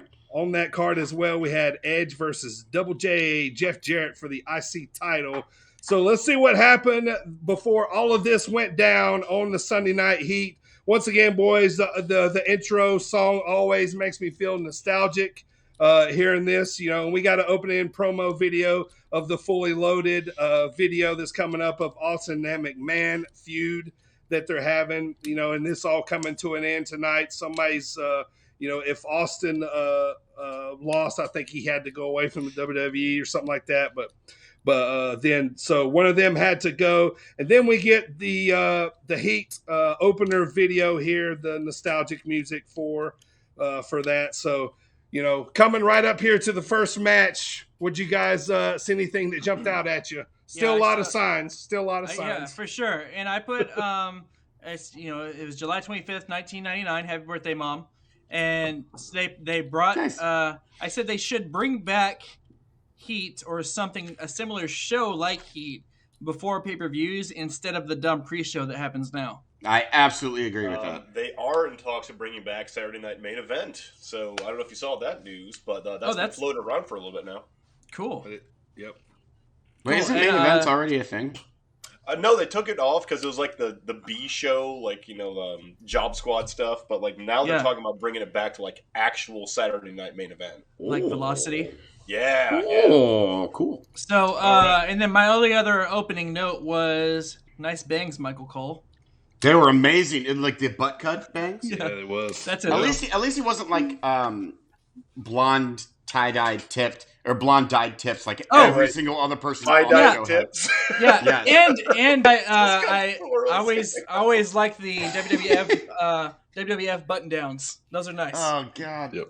The only thing I had for this was stop saying end of an era. For fuck's sake, they said it like 45,000 times. It's the end of an era, end of an era. End of an era, end of an era, end of Michael, era. You got anything before we get to the first match, Michael? The signs are the thing that's always like, a lot of fun in these like late 90s, early aughts, before like the attitude or the ruthless aggression eras took over. So yeah, I always like this stuff. All right.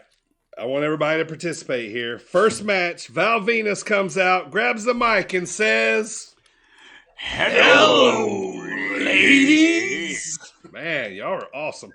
All right, so he's always coming out, doing his gimmick, and they always love them showing the ladies' reactions in the crowd. Man, it's always a fun part. When they did that, one lady was like, "Yeah." All right, so he comes out, cuts a joke on Hillary Clinton. Out comes Joey Abs with the Main Street Posse, Rodney and Pete Gas. Because every day somebody's got to pay, right? And today, it looks like Val Venus is going to have to pay. But referee for this match, we got Holla Holla, Teddy Long in the ring. Test ends up interfering in the match because, he's dating Stephanie, who is feuding with Shane and the Main Street Posse. So, so they are feuding with each other. Shane and Main Street Posse, or the Main Street Posse and Test, end up brawling throughout the match, and then Val ends up getting the win here. So what do y'all got for this first match? So, Val Venus, spelled like penis. Get it? Because he's a porn star. Second, he sounds like Batman. Like he sounds like the Christian Bale Batman. And the whole time I was like, his throat has got to be just killing him. How does he keep that up? Because he's like, Hillary Clinton. Wait, no, that's Vince. Hillary Clinton. I don't know what I'm doing. Also, Joey Abs. And then I wrote, fuck this era. So I started thinking about it. The Attitude Era fucking sucks if you're not a main eventer. It's the greatest. You're an idiot. I love it. Listen, hear me out. So, main event is the best ever. The Rock, Triple H, Mankind, Undertaker, Stone Cold, all that. Amazing. Billy Gunn. Shut your mouth. But if you're like a mid-card to lower, it's the fucking Joey Abs. Fuck yourself with Joey Abs. Val Venus has a storyline. No, fuck you, Val Venus. Billy Gunn, Mr. Ass. Like, it is the worst gimmicks with the worst matches. Fuck this era, except for the main event. The main event is the best of all time. You're like vomiting at the mouth right now. Not everybody can be like on top, AJ. Like, but the like this was a great storyline, and the Main Street Posse was hilarious. And you love to watch them get their ass beat. Say you didn't, you're a liar. Well, yeah, but it's and I also somebody's got to go all. You know what I mean? I also like Val Venus a little bit more in this particular segment. However, they're a bunch of garbage performers. No, they're not garbage performers. Let me take that back. Garbage. It's like the '90s, like the late '90s, where everyone was cool with blonde dyed hair and Jinko jeans and stupid gimmicks, and everyone was like, "Oh, suck it!" Like that was like the prevailing attitude towards the entire Attitude Era, and that annoyed the fuck out of me. However, to the masters. Break it down. All right, Michael, what do you got, man? Also, Joey Abs is a chubby fella, so why is he called Joey Abs? That's all I got. Oxymoron. Because it's why big guys are called tiny. So if you're flabby, you're gonna get abs. I'm going to disagree with you, AJ, slightly about this. Fools. No, hear me out. This is not a great time for the mid card. I'm not going to say it is. I will say it's leagues better than the new generation mid card we just got out of. All the job gimmicks like the Dumpster Drozy and Repo Man. We just left that garbage. I'll take Joey Abs over Tatanka any day of the week. Right. Well, yeah, but I won't take Joey Abs over Repo Man any day of the week. Repo Man is money. Primo, what do you got? For the first match, I don't have anything specifically for the match, but there was the ravioli commercial. Oh my god!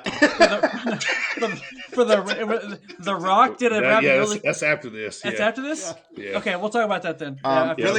Really quick, I do want to say that I loved Val Venus's where he would do an Irish whip, but then he would hold on and run with them and then knee him and then do it again. I love that move. I thought that was pretty sweet.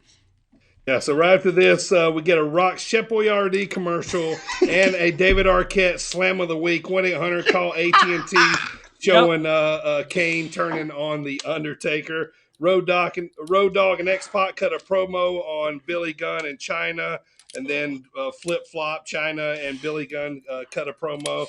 Then Terry Runnels, looking like her and Meat just had sex. Oh, they did. Yeah, they come out. And then the coolest thing I think of maybe of this show, we see the countdown to the millennium, 362 hours, 39 minutes, and counting until, obviously, Jericho debuts on Raw. What do y'all got for that before we get to the next match? It said, damn, I'm glad that I'm not a jabroni. I bought my son ravioli over the weekend. And was he getting chefy with it? Yeah. I saw that. I was like, oh my gosh. Thank goodness I'm not a jabroni. He had Chef Boyardee over the weekend. And then I just wrote down 1-800-CALLATT. And somebody said, I don't remember what it was, but they said, that was so sweet, it gave me diabetes. Yeah. That actually might have been Billy Gunn. That literally made me spit out my water. And the last thing I had was I calculated those hours and I said, "Damn, only 2 weeks until Chris Jericho debuts. I can't wait." Yeah. So I had getting chefy with it. I was losing my mind. I was laughing so hard. I also wrote down 1-800-CALL ATT. Fuck off Road Dogg and X-Pac, but he did say ducats and buckets. I was like, get the fuck out of here. And then Billy Gunn, one looks exactly the same. He also says that he does. It's amazing. He also says that the Job Squad name isn't taken, which I thought that was funny because later on there would be a Job Squad. And the fucking meat segment. That's John Stasiak, right? Yeah. Okay. That match made me laugh. We'll get to that in a second. I wrote down two things. Fuck DX. And these guys were old in the 90s doing this shit. Mm-hmm. See? I've brought this up before, and I will say it to the day I die. There is nothing cool about a grown man telling another grown man to suck it and crotch chopping. But he had cornrows as well, though. Like, that reeks of, single dad out on the town on the Monday night trying to pick up women. Trying to be hip. Pops collar and hey, got my Dan Fogelberg record, baby. All right, next up, we got me and PMS, Terry and Jacqueline versus the Godfather with the Ho Train. Meat's coming out looking like he's tired from sex. He doesn't want to do the match. The Godfather jumps on him and wins pretty easily. Terry then grabs a pitcher of water and pours it down Meat's trunks, which look like underwear, which I thought was kind of funny. And so that was kind of a little funny. This one screamed 90s too. Yeah. You know what I mean? So yeah. So go ahead. So first I want to get to the fan goobers really quick, where they kept interviewing the fans outside the arena before the pay-per-view started, and every single one was the definition of the 90s. It was amazing. Big baggy graphic tee. Yeah, baggy blonde tipped hair. It was a fantastic. There was so much tood. There's so much tood, man. The G versus E show I still need to check out. There's a nice little commercial for that. The Ho Train looked absolutely desperate. They looked like they were on the tail end of a 3-day bender. Meat was fucking hilarious. He was, because the whole match he's just right. Sean Stasiak. I wrote find this man some bananas. Get the potassium. I said, oh man, Shannon Elizabeth on G versus E up next on USA. Thank you. And then I said, "Oh, 1999, when pimping wasn't easy, but it was apparently cool." Oh my god! How? See, this is why fuck this era. Like, it's so awful. So I have this Val Venus, porn star. Godfather is a pimp. Ho Train, obviously. Billy Gunn, Mr. Ass. Road Dog, who butt fucks people when he does his pump handle slam. He bums and them. then PMS. So 90s. We are firmly in the 90s. There's no such thing as sexual harassment or anything in the 90s. Oh yeah, I mean we'll get to that with the GTV thing. Oh yes, yes we will. All right, so next up, we got a video package of The Rock and Triple H's feud showing their history up to this point. And then we got the reason why we watched this one today. We got an interview where Triple H is sitting down with JR. He says that he's going to win the title by himself with no China, no DX, no Click, basically no help. He says that nobody in the wrestling eats, sleeps, and breathes this business more than him. He says everybody always tells him to be a student of the game. Well, I am the game. And at SummerSlam, I will be the champ. And another part that was kind of funny about this interview was a very serious interview, but there was a fly that kept landing in the middle of the interview. Yep. And it was like on JR's hat at one point, and it was just kind of swirling in their face, at one point. So that was a kind of funny in the middle of the interview, but a really cool promo. Would have been a better promo on a microphone, like in the middle of a ring or something like that. But still, basically they said this is where the Triple H game era officially started here. What'd you guys think about this promo? I don't know. I had to disagree with that last part that you said about the in-ring thing, because some of my most memorable things were with JR and like a hotel room, like intimate interview setting. So Okay. for instance, when he got burned by Kane, or this just Triple H one, his interview with Mankind. So anyway, moving on. Mm-hmm. All I wrote was, I am the effing game. Great interview. I loved it. Yeah. I mean, it was solid. The one thing that cracked me up though, whenever he said something like, he was starting getting ramped up, and you could tell he said fuck. And JR was like, whoa, easy there. Yeah. Right. We're live, pal. So I have. Well, first of all, I was trying to look in the sign or in the audience all night for funny signs, and none of them were funny. They were all like Shelly 316, Susan 316, Nick 316. It's like, yes. stop it. The real. Also, I liked like what would have made this promo a better promo is if Triple H wasn't wearing jorts and a backwards poet hat. But no, he likes that hat. I fucking love this promo. This is the best because Triple H has always been a good talker, but this is the best he's ever sounded. Also, this there was an ad for a JVC Kaboom box, which you can buy for $55 to $300 on eBay right now. So that's yikes, pretty cool. Yeah, should have kept those. Michael, what you got for this? So for this one, I have just a quick note about Triple H, besides the fact that I think he is one of the most overrated wrestlers ever. I put down the Reign of Terror, not far off. Coming soon. Still about 5 years out. 3 years. Just like 3 years away. Oh, so I've heard somebody shit on the 90s era of wrestling. Somebody tell me that Triple H is overrated in the same night, and they're both brothers. Hey, I didn't say that Triple H. What kind of world overrated. are we in here? Well, here's the thing about Triple H. Someone much smarter than I am said this. He was never the guy. He was who the guy worked with. And then, Sure, right. Yeah.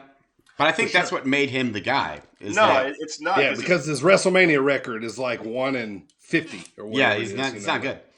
But at the same time, his matches are boring, methodical, plodding.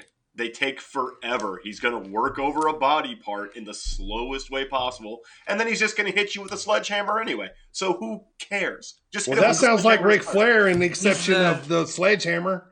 Except he's Ric Flair had charisma. Cerebral assassin. Yeah, I think that's a fair. Yeah. Ric Flair had charisma, and I think Triple H has charisma. I think he's so dull. I'm I up. think he's Triple H is so like boring. in my top. Yeah, 10. I like. I think Triple he H has a lot. heel charisma for Yeah. sure. But, Oh, but anyway, God. we'll move on. Y'all want to talk about GTV right here? It shows the movie cast of Mystery Men, mainly Ben Stiller, basically pushing the movie and talk about Deborah's puppies, and then they, see the camera up in the corner, and then they go up there. So what do you guys have for this before we get to the last match? Yeah, it was.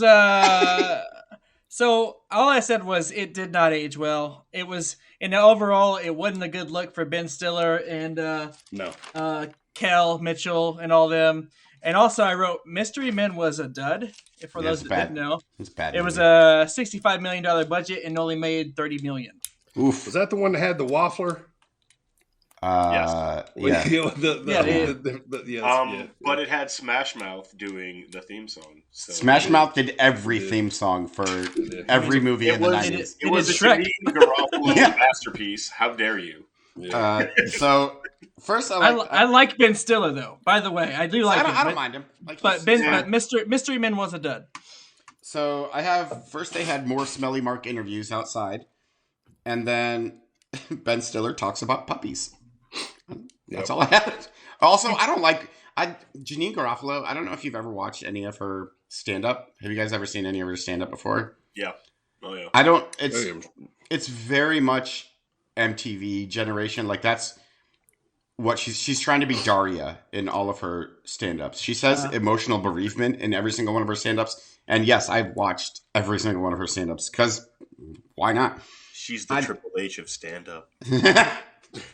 Boring, plodding, methodical. I would not call her methodical, but Ben Stiller talks about formulaic. How about that? There you go. All right.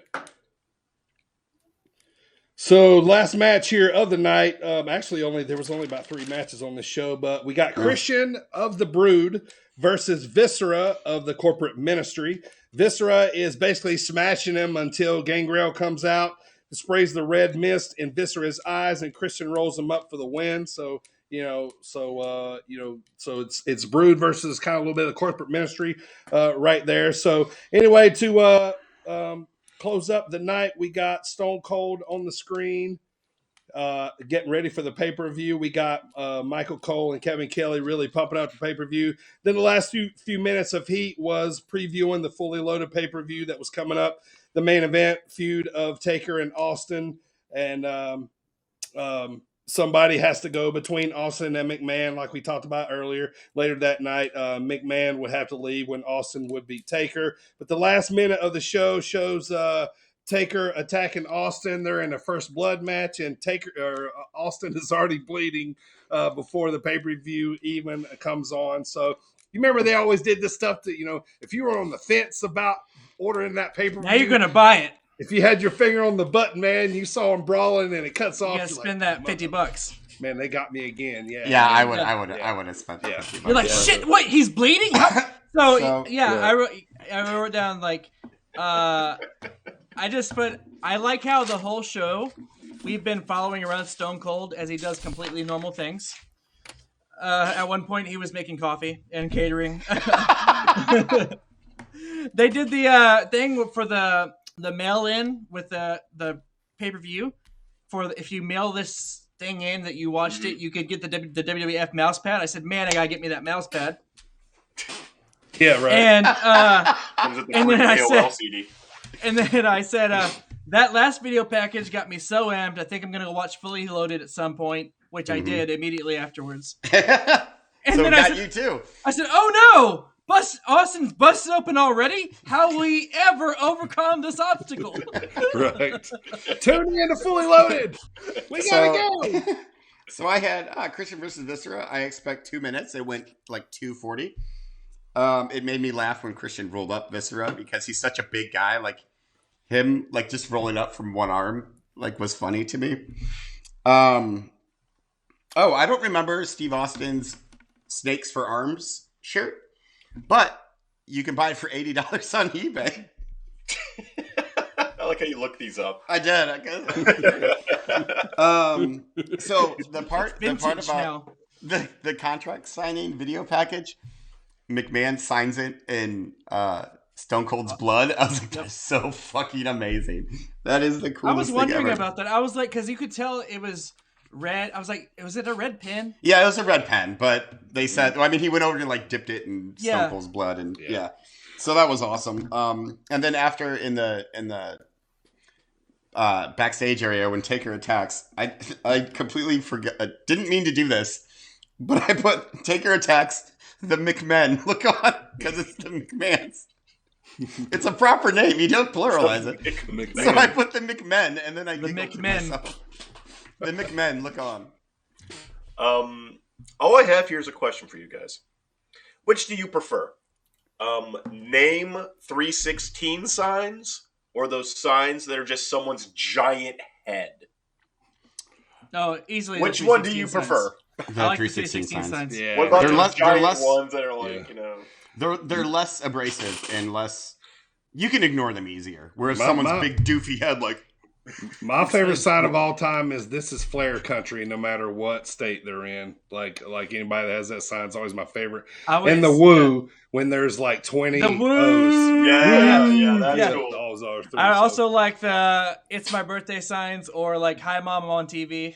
Those are cool. Send money, that kind of stuff. So I like. All right, well, that's go ahead, AJ. I like the video game signs that are in AEW now, like the Final Fantasy VII signs, and like that. Yeah, I like those a lot. Those are all over the place now. See, I don't see. That's totally on my head. You gotta be a nerd, dude. Yeah, be a bigger nerd. Yeah, see, it's happening right in front of my face, and I don't even know it. Well, you see, they didn't have video games back in my day. You gotta put your bifocals on, man, and see what's happening in front of your face. Dirty only knows how to play jarts. He hates us. He doesn't know how to play video games. Point today.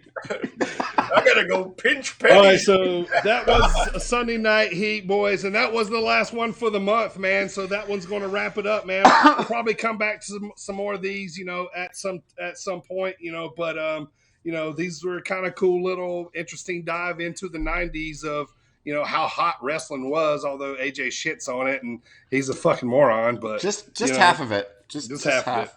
Just one. The unimportant bits I shit on. So, all right. So next month, like I said, we're going to be moving on to famous WrestleMania matches. So starting with Steamboat and Savage next week. So, all right, that's going to do it for the Dropkick discussion of the week. Sit down, Marks! All right. It's time to bring the game back, boys. It is Squared Circle Questions time. I need some gimmick music, Primo. I need some gimmick music. Yeah, there it is. All right, boys. Today's possible points. Legally different enough to not. Yes, it was. Today's possible points is going to be 6. You will need pen and paper for this. So I'm gonna tweak it here a little bit. So I've decided what I'm gonna do is I'm going to read all the facts out, and I'm going to let you guys just each answer individually on your pieces of paper. It's a little more easier that way, I think. So, but as you know, we always do wrestler, pay-per-view, and potpourri. And I got a new segment I'm putting in here. Final question is going to be called Mark's Math. Ooh. Okay? Yeah, I like it's going to be math. fun here today. All right, so I'm calling out the questions as usual. Michael versus Primo versus AJ. We're going to start with wrestler here first. We're writing down all of our answers, right? Writing down all the answers. Yep, we'll read them off here when I'm done. I'm going to read out. I don't have many for you here, but I think you guys will all get this one here. Get you rolling. All right, you say that every time, and then we always botch it horribly. I do, but I think you're going to get this one. This is wrestler? I'm going to toss you a softball right here to start. Yep, so Gotcha. We got wrestler right here. All right, to start, here we go. Born October 22nd, 1970. He was best known in the WWE from 1997 to 2003. He was trained by Al Snow. He's a former Intercontinental Champion. He's a former 4-time European Champion. He was in TNA, Ring of Honor, and a few others. He's an original member of the Nation of Domination. He's probably got the most limber neck in the business, and he's a former announcer for Impact Wrestling. All right, that's it, boys. Give me your answers. Give you a couple seconds to write them down, and then Primo, who you got? Everybody reveal. Who you got, Michael? Everybody's revealed. Definitely D'Lo Brown. All right. Yep. D'Lo Brown is correct, so everybody gets a point. Sweet. Okay, that's going to be the only one that I get. Yep. I mainly got it off of the Limberneck. Me too. All right. Yeah, me too. All right, let's get the hard one out of the way here. All right, guys. So I got a pay-per-view here today. You guys are guessing the year. What year did this happen? Yep. Okay. This was a WWE pay-per-view called Breaking Point. It was September 13th in Montreal at the Bell Center. There was 12,000 people there. It had about 170,000 pay-per-view buys. This was a pay-per-view right after SummerSlam this particular year. Okay? Here's the card. We had Evan Bourne defeating Chavo. We had Jericho defeating MVP and Mark Henry. We had Kofi beating Miz to retain the title. Retain the U.S. title, excuse me. We got Legacy defeating DX.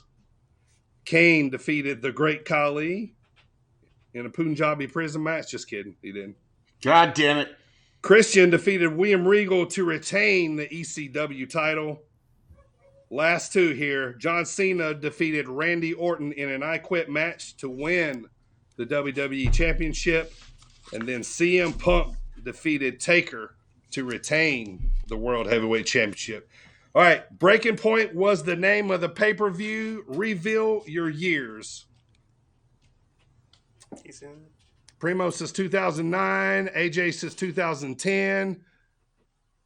Michael says 2009. The correct answer is 2009. God, fuck you guys. Primo gets a point. High five, Michael. Michael gets a point.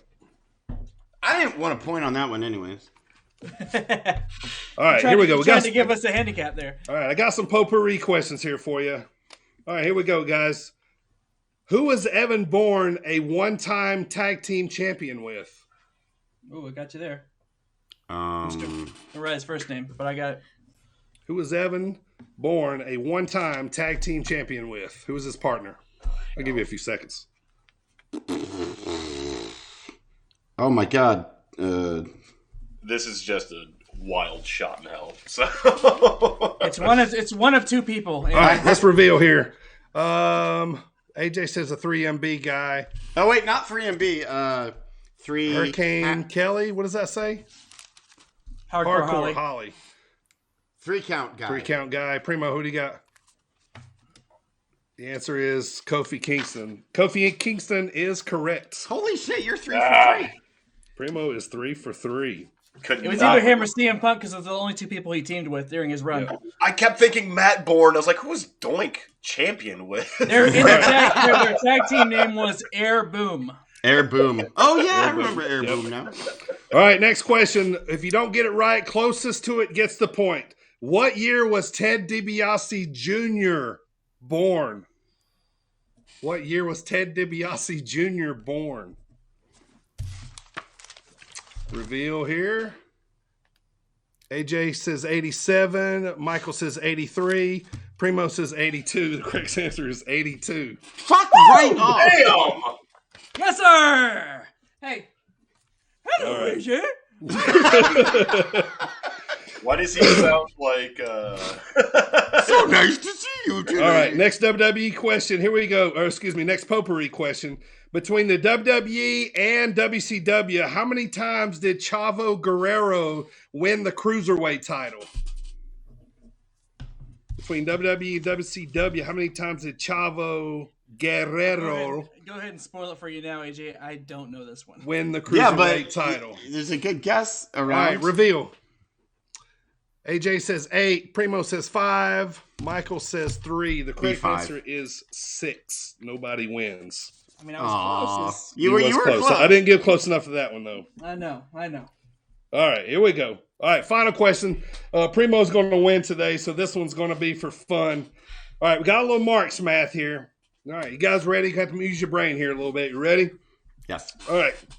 I want you to add how many times The Rock held the Intercontinental title to how many times The Rock was a WWF Tag Team Champion, and tell me what number you get. So I want you to add how many times he held the IC title to how many times he held the WWF tag title and see what number you get. What number you get? AJ come with 4. Michael come with 10. Primo come with 6. They were all incorrect. So he was a 2-time IC title. At that part. He was a 5-time tag team title. One off. Damn it. 5. Very close. Very fun though, Primo. boys. Congrats, Primo, on your win, sir. Thank you. Another one. I got a dead last in that one. I got 2 right. Yep. Good. Did you get any right, AJ? I got D-Lo, and that was fucking it. You're dealing with the real deal now. I got D-Lo was because of the neck thing. All right, It's time to close the show. AJ, tell the marks out there where they can get that Sit Down Marks podcast, sir. I don't know. They shouldn't listen to me because I'll be wrong. It's true. Spotify, Apple Music, Amazon Music, Stitcher, Google Podcasts, Amazon Radio. That's not a thing. Every Friday, 6:15 before the number 1 Thomas Bryce show. That is 6:15 on Friday and throughout the week. And there's some other, podcast platforms, and we're on all of them. Just go check us out. All right, let's get to these weekend picks, AJ. I'm about to make you really happy, sir, because you had a phenomenal weekend, my friend. Hell yeah. All right, so coming into the week, you were 31-36. Okay. Bad. Trending in the wrong direction. You missed the first fight of the night, but you got the next 4 correct. So you went 4-1, including that main event that you went up against somebody else here on the podcast. That means I was wrong. Yes. It was Michael. So it does happen. So AJ, that brings you to 35-37. So you are sniffing 500 here, man. We could get there, man. We could get there. Let's run over this card here, man. Okay. All right, so we got Petrosian versus Rodriguez. Petrosian. All right, Sakaran versus Alvarez. Sakaran. Well, now I'm going to go with Alvarez because I think Primo's trying to get in my brain. All right, here's your women's match. Kim versus Kochera. Kim. Serkinov versus Turman. Turmanov. All right. I combined them. Did you see what I did there? Makshayev versus Green. Makshayev. All right, good choice there, man. Yes. They got catchweight in the main event. Yep, they do. All right, so Primo, coming into this week, you were 7-3. You picked Johnny Walker in the main event. He got knocked out. So yeah, he did. Yeah, it was like a crazy one too. It was a little wild, but his fights are always interesting, man. So that drops you to 7-4. Looking at this card, man, who you going with this weekend? Give the gamblers a chance to make some money here. Who you thinking? Honestly, I'm thinking that catchweight fight, we're gonna take Islam Makhachev. His 1 loss to Bobby Green's 12. We'll take those odds.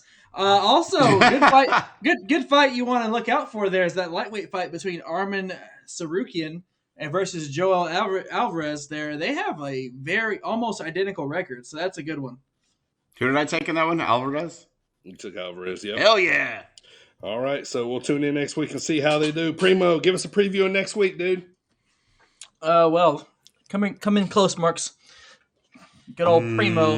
Primo is going to give you a preview of next week. So we kick off a huge month of the Sit Down Marks podcast with a preview of AEW Revolution. AJ and DB head to a few local shows at Zawa and St. Louis Anarchy. Also, we begin our month of reviewing famous WrestleMania matches in our Dropkick discussion of the week. And next week, we review Steamboat versus Savage from Mania 3. And finally, Promo School returns with none other than Ric Flair. And if that wasn't enough, we interview our buddy, our pal, our friend, Gage Bright, ring announcer and cameraman for Zawa Live Wrestling. Very nice there. All right, so a lot of rumors going around. Cody, is probably definitely going back to the WWE. So when Michael comes on now, I always like to give him a segment, to see, kind of what he's thinking on certain areas and aspects of wrestling, what's going on at the time. So this week, I told Michael, I say, hey man, Cody is looking like he might sign with the WWE. Let's just say Michael is the booker for the WWE. What would he do and how would he book Cody in the WWE making a return? So, Michael, take the floor here, man. Well, I'm glad you asked me such a question there, Dirty. And, Marks, why don't you go ahead and take a stroll with me on this one?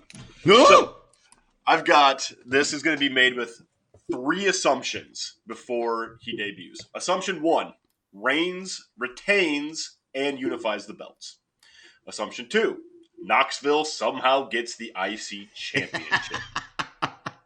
Assumption 3, Cody already has made some kind of return match at WrestleMania. Those are my 3 assumptions going into this.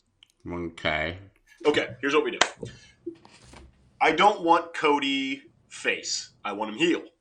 I like heel Cody Rhodes because he's not the biggest guy in the land of the giants, so he's got to use his cunning to get more over it. Plus, he's a natural heel. People hate him already. Let's just be honest here. Next, I let him write his own promos. I don't want anyone scripting anything for Cody Rhodes because his face promos could not get more heat than anything a writer could come up with him as a heel. Let's just be totally fair there. Next, we take that IC championship that Mr. Knoxville has won, and he has to vacate because he is an actor and he just wanted to show the world, blah, blah, blah, blah, fuck off, go away. That means IC championship is now vacant. I don't want Rhodes in the main picture yet. I'm going to say he's probably going to sign for, 2 years? Fair. 2-3 years? Yeah. You're the booker. You tell us. Yeah. If I'm signing him, I'm going to get him for 2-3 years. Okay, here's what I do. I say, okay, IC championship means garbage right now. We need someone to bring it back. We need it to have prestige. And who better than the son of the dream, baby? That would be nice. That's a good Cody point. Rhodes. Cody Rhodes, baby. Yes, sir, baby. Coming off on your faces. So here's what we do. We have an IC championship tournament that culminates at SummerSlam. Now, the reason we're doing this for the IC Championship is because Reigns, I want him working with Lashley, McIntyre, Rollins, and we'll say whoever the hell else I feel like going in there. He can work programs because Lesnar's going to get his automatic rematch match after Mania, so whatever. He's going to be busy with the main picture, whatever. We'll get to Cody in a second. Cody goes in with 15 other guys into this tournament. Here's how I make the stipulation for the IC Championship work. 1, we put over that if you're the champion, you get paid more money. That seems like a logical thing, right? 2, I think so. You have to defend the title at least once a month. 3, and here's where I change the IC rules a bit. I make a new rule, and I'm going to take the opportunity of Cody coming in to change how the IC title works. If you are the IC champion, at any point, you can surrender your belt and go for the big boy belt. You have to surrender the belt, though, which means you better make damn sure you're ready to take that on. So it kind of comes with a little bit of a cash-in, I guess, a little? Except it has to be a planned-out match. So it's not like a Money in the Bank where it just happens. It's I'm going to turn it in, and then the match starts with the champion handing over the belt, and ding, ding, ding, let's go, because no more of this dual championship bullshit. Gotcha. Okay. Here's how my tournament works. We put everyone in there, and the main people that need to be in there right now are Cody, Cesaro, and Damian Priest. The other 12 slots we can deal with. What's up? Well, yes. Cesaro. The Cesaro. Here's why. Okay, carry on. Why these 3 have to be in there. Damian Priest is going to lose to Cesaro, and his belt will be on the line in the tournament. Cesaro picks up the U.S. Championship. Cesaro and Cody are the last two at SummerSlam. It is IC belt up for grabs. It's going to be unified with that US belt. If Cody wins, he gets both. I'm sick of this 2 mid-card belt shit. They both mean nothing because there's too many belts. So we're unifying Universal and WWE Championship. We're going to unify the IC and the US belt. What does it go to? The IC belt or the United States belt? IC belt. It goes to the Western IC States. So we have Cody wins with the IC belt. Again, he's going to work heel. Cesaro's going to work face on this. Cesaro gets his rematch. Cody heals him out of it again. The story for the next year I'm going to do is Cody just keeps flaunting how much money he's making, how much power he has with his IC championship. No one can beat him. The only way he can lose that belt is if he cashes it in to go after the big strap. Which eventually it gets into his head. He should go for it, but he deserves the big strap, right? So he cashes in at WrestleMania next year. He calls the shot because it doesn't look like Rock's going to be doing Mania because he's got the XFL stuff going on. So we're going to book around The Rock. So I have Cody Rhodes beats whomever's holding that main event title for the big strap, and then the IC championship can start over again with another tournament as he's vacated the title. He's held it for almost a year. He's brought a lot of prestige back to it, starting to get it back on the right track. So that is how I would book Cody Rhodes for the first year. Yes, Primo. So I actually have a few things to say about this. Yes. Number one, I agree with 99% of what you just said, except for Johnny Knoxville part at the very beginning. But that obviously, I understand that plays into him the vacation and then the vacatedness of the belt. Mm-hmm. Anyhow, the belt's on vacation. It's on the beach sipping a drink. Along with that, I agree. When he comes in, he has to be heel. Yes. Also, I love the IC title idea. In fact, 2012, 10 years ago, Cody Rhodes is the one that brought back the white IC championship. He already had an IC prestige run. Mm-hmm. He'll do it again. He was the one that did it before The Miz.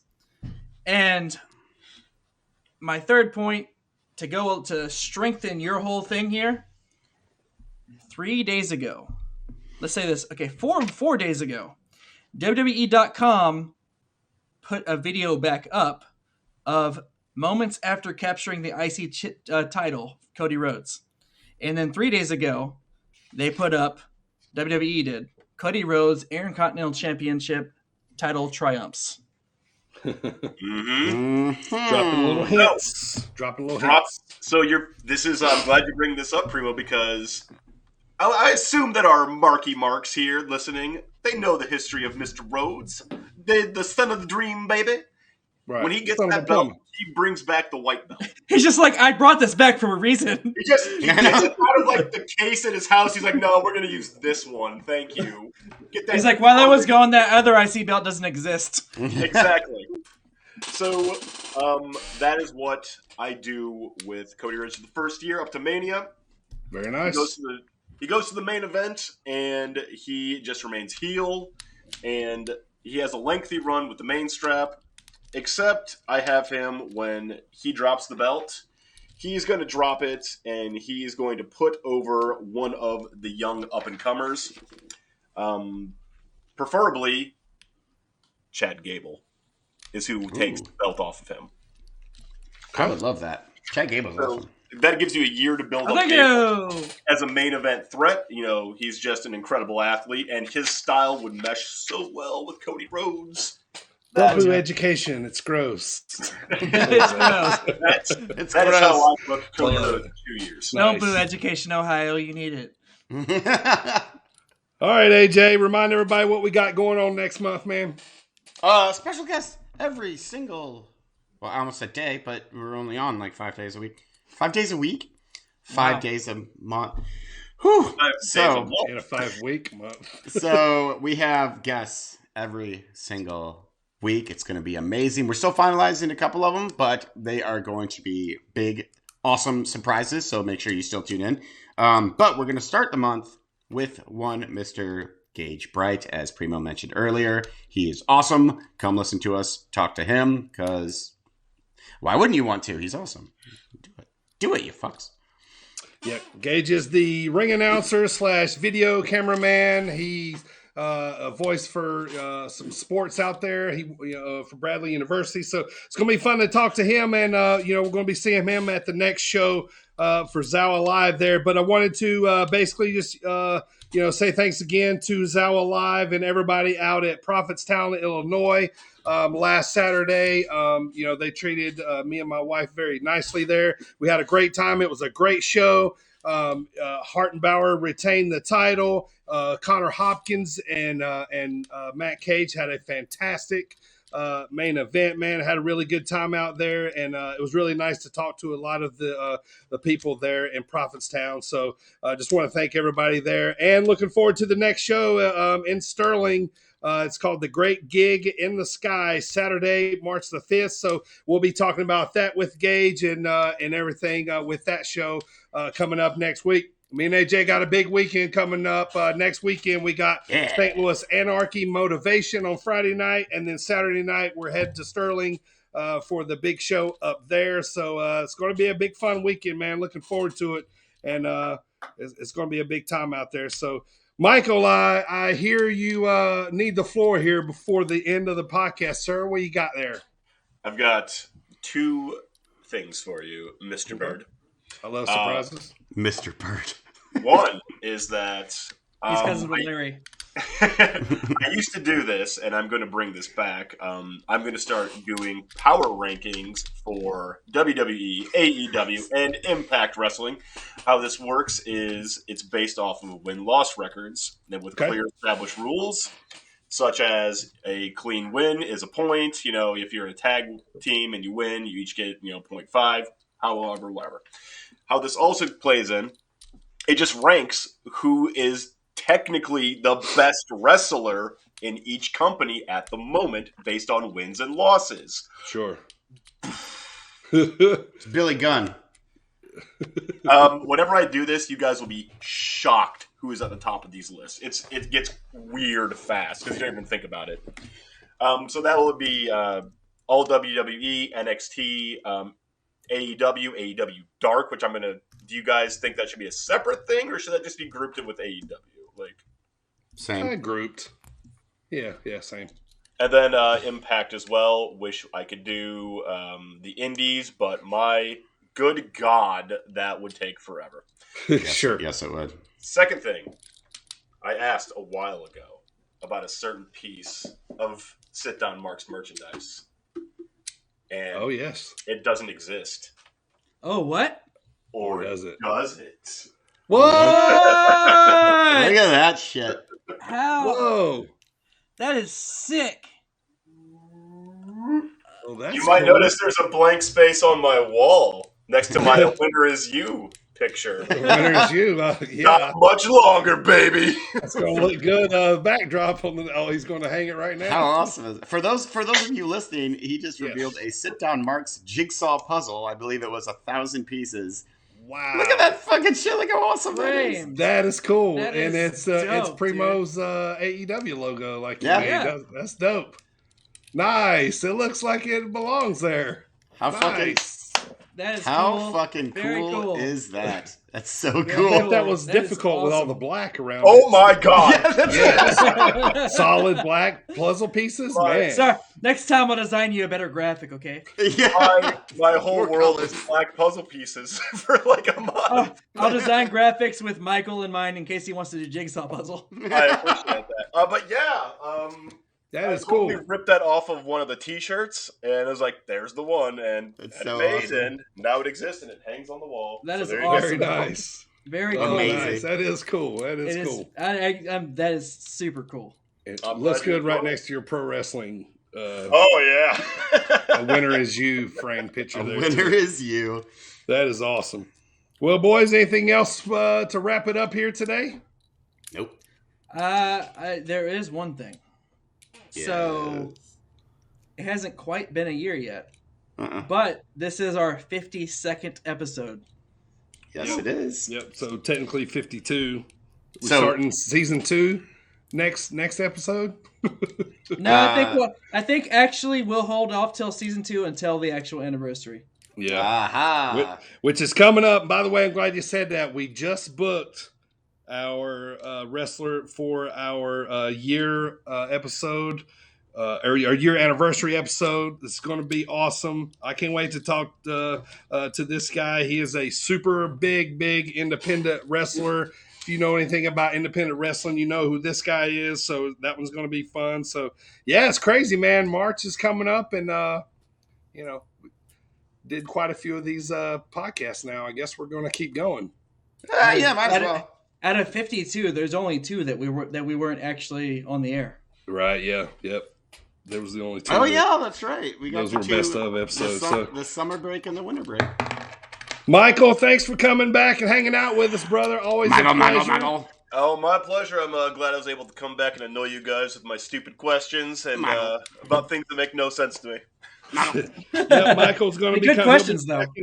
He'll be back in March, and Michael will also be back right after Post-Mania. So Michael's going to be showing his lovely mug and voice on the pod here a little more going forward. So you know what? I'm getting excited, man. AEW Revolution is on the way right around the corner. You know, AEWs, they don't have the pay-per-views quite as often. So when they do have them, they feel a little more prestigious. You know what I mean? A little more important, perhaps? Yeah. It's going to be a good show. That is going to be a real good show. Yeah, I'm definitely looking forward to it. So, Michael, thanks again, brother. We'll see you next time, next month, man. Appreciate you being on the pod today.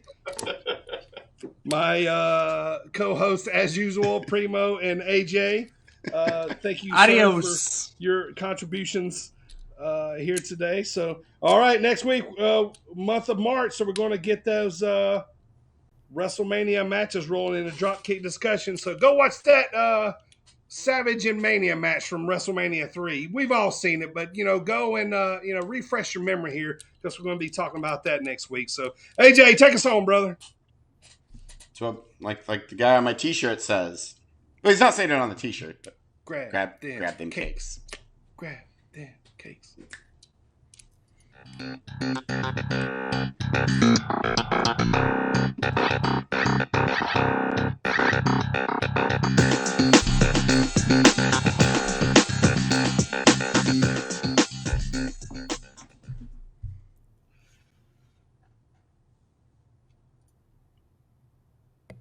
Acknowledge me. I was saying Boo Earns. Hardcore country.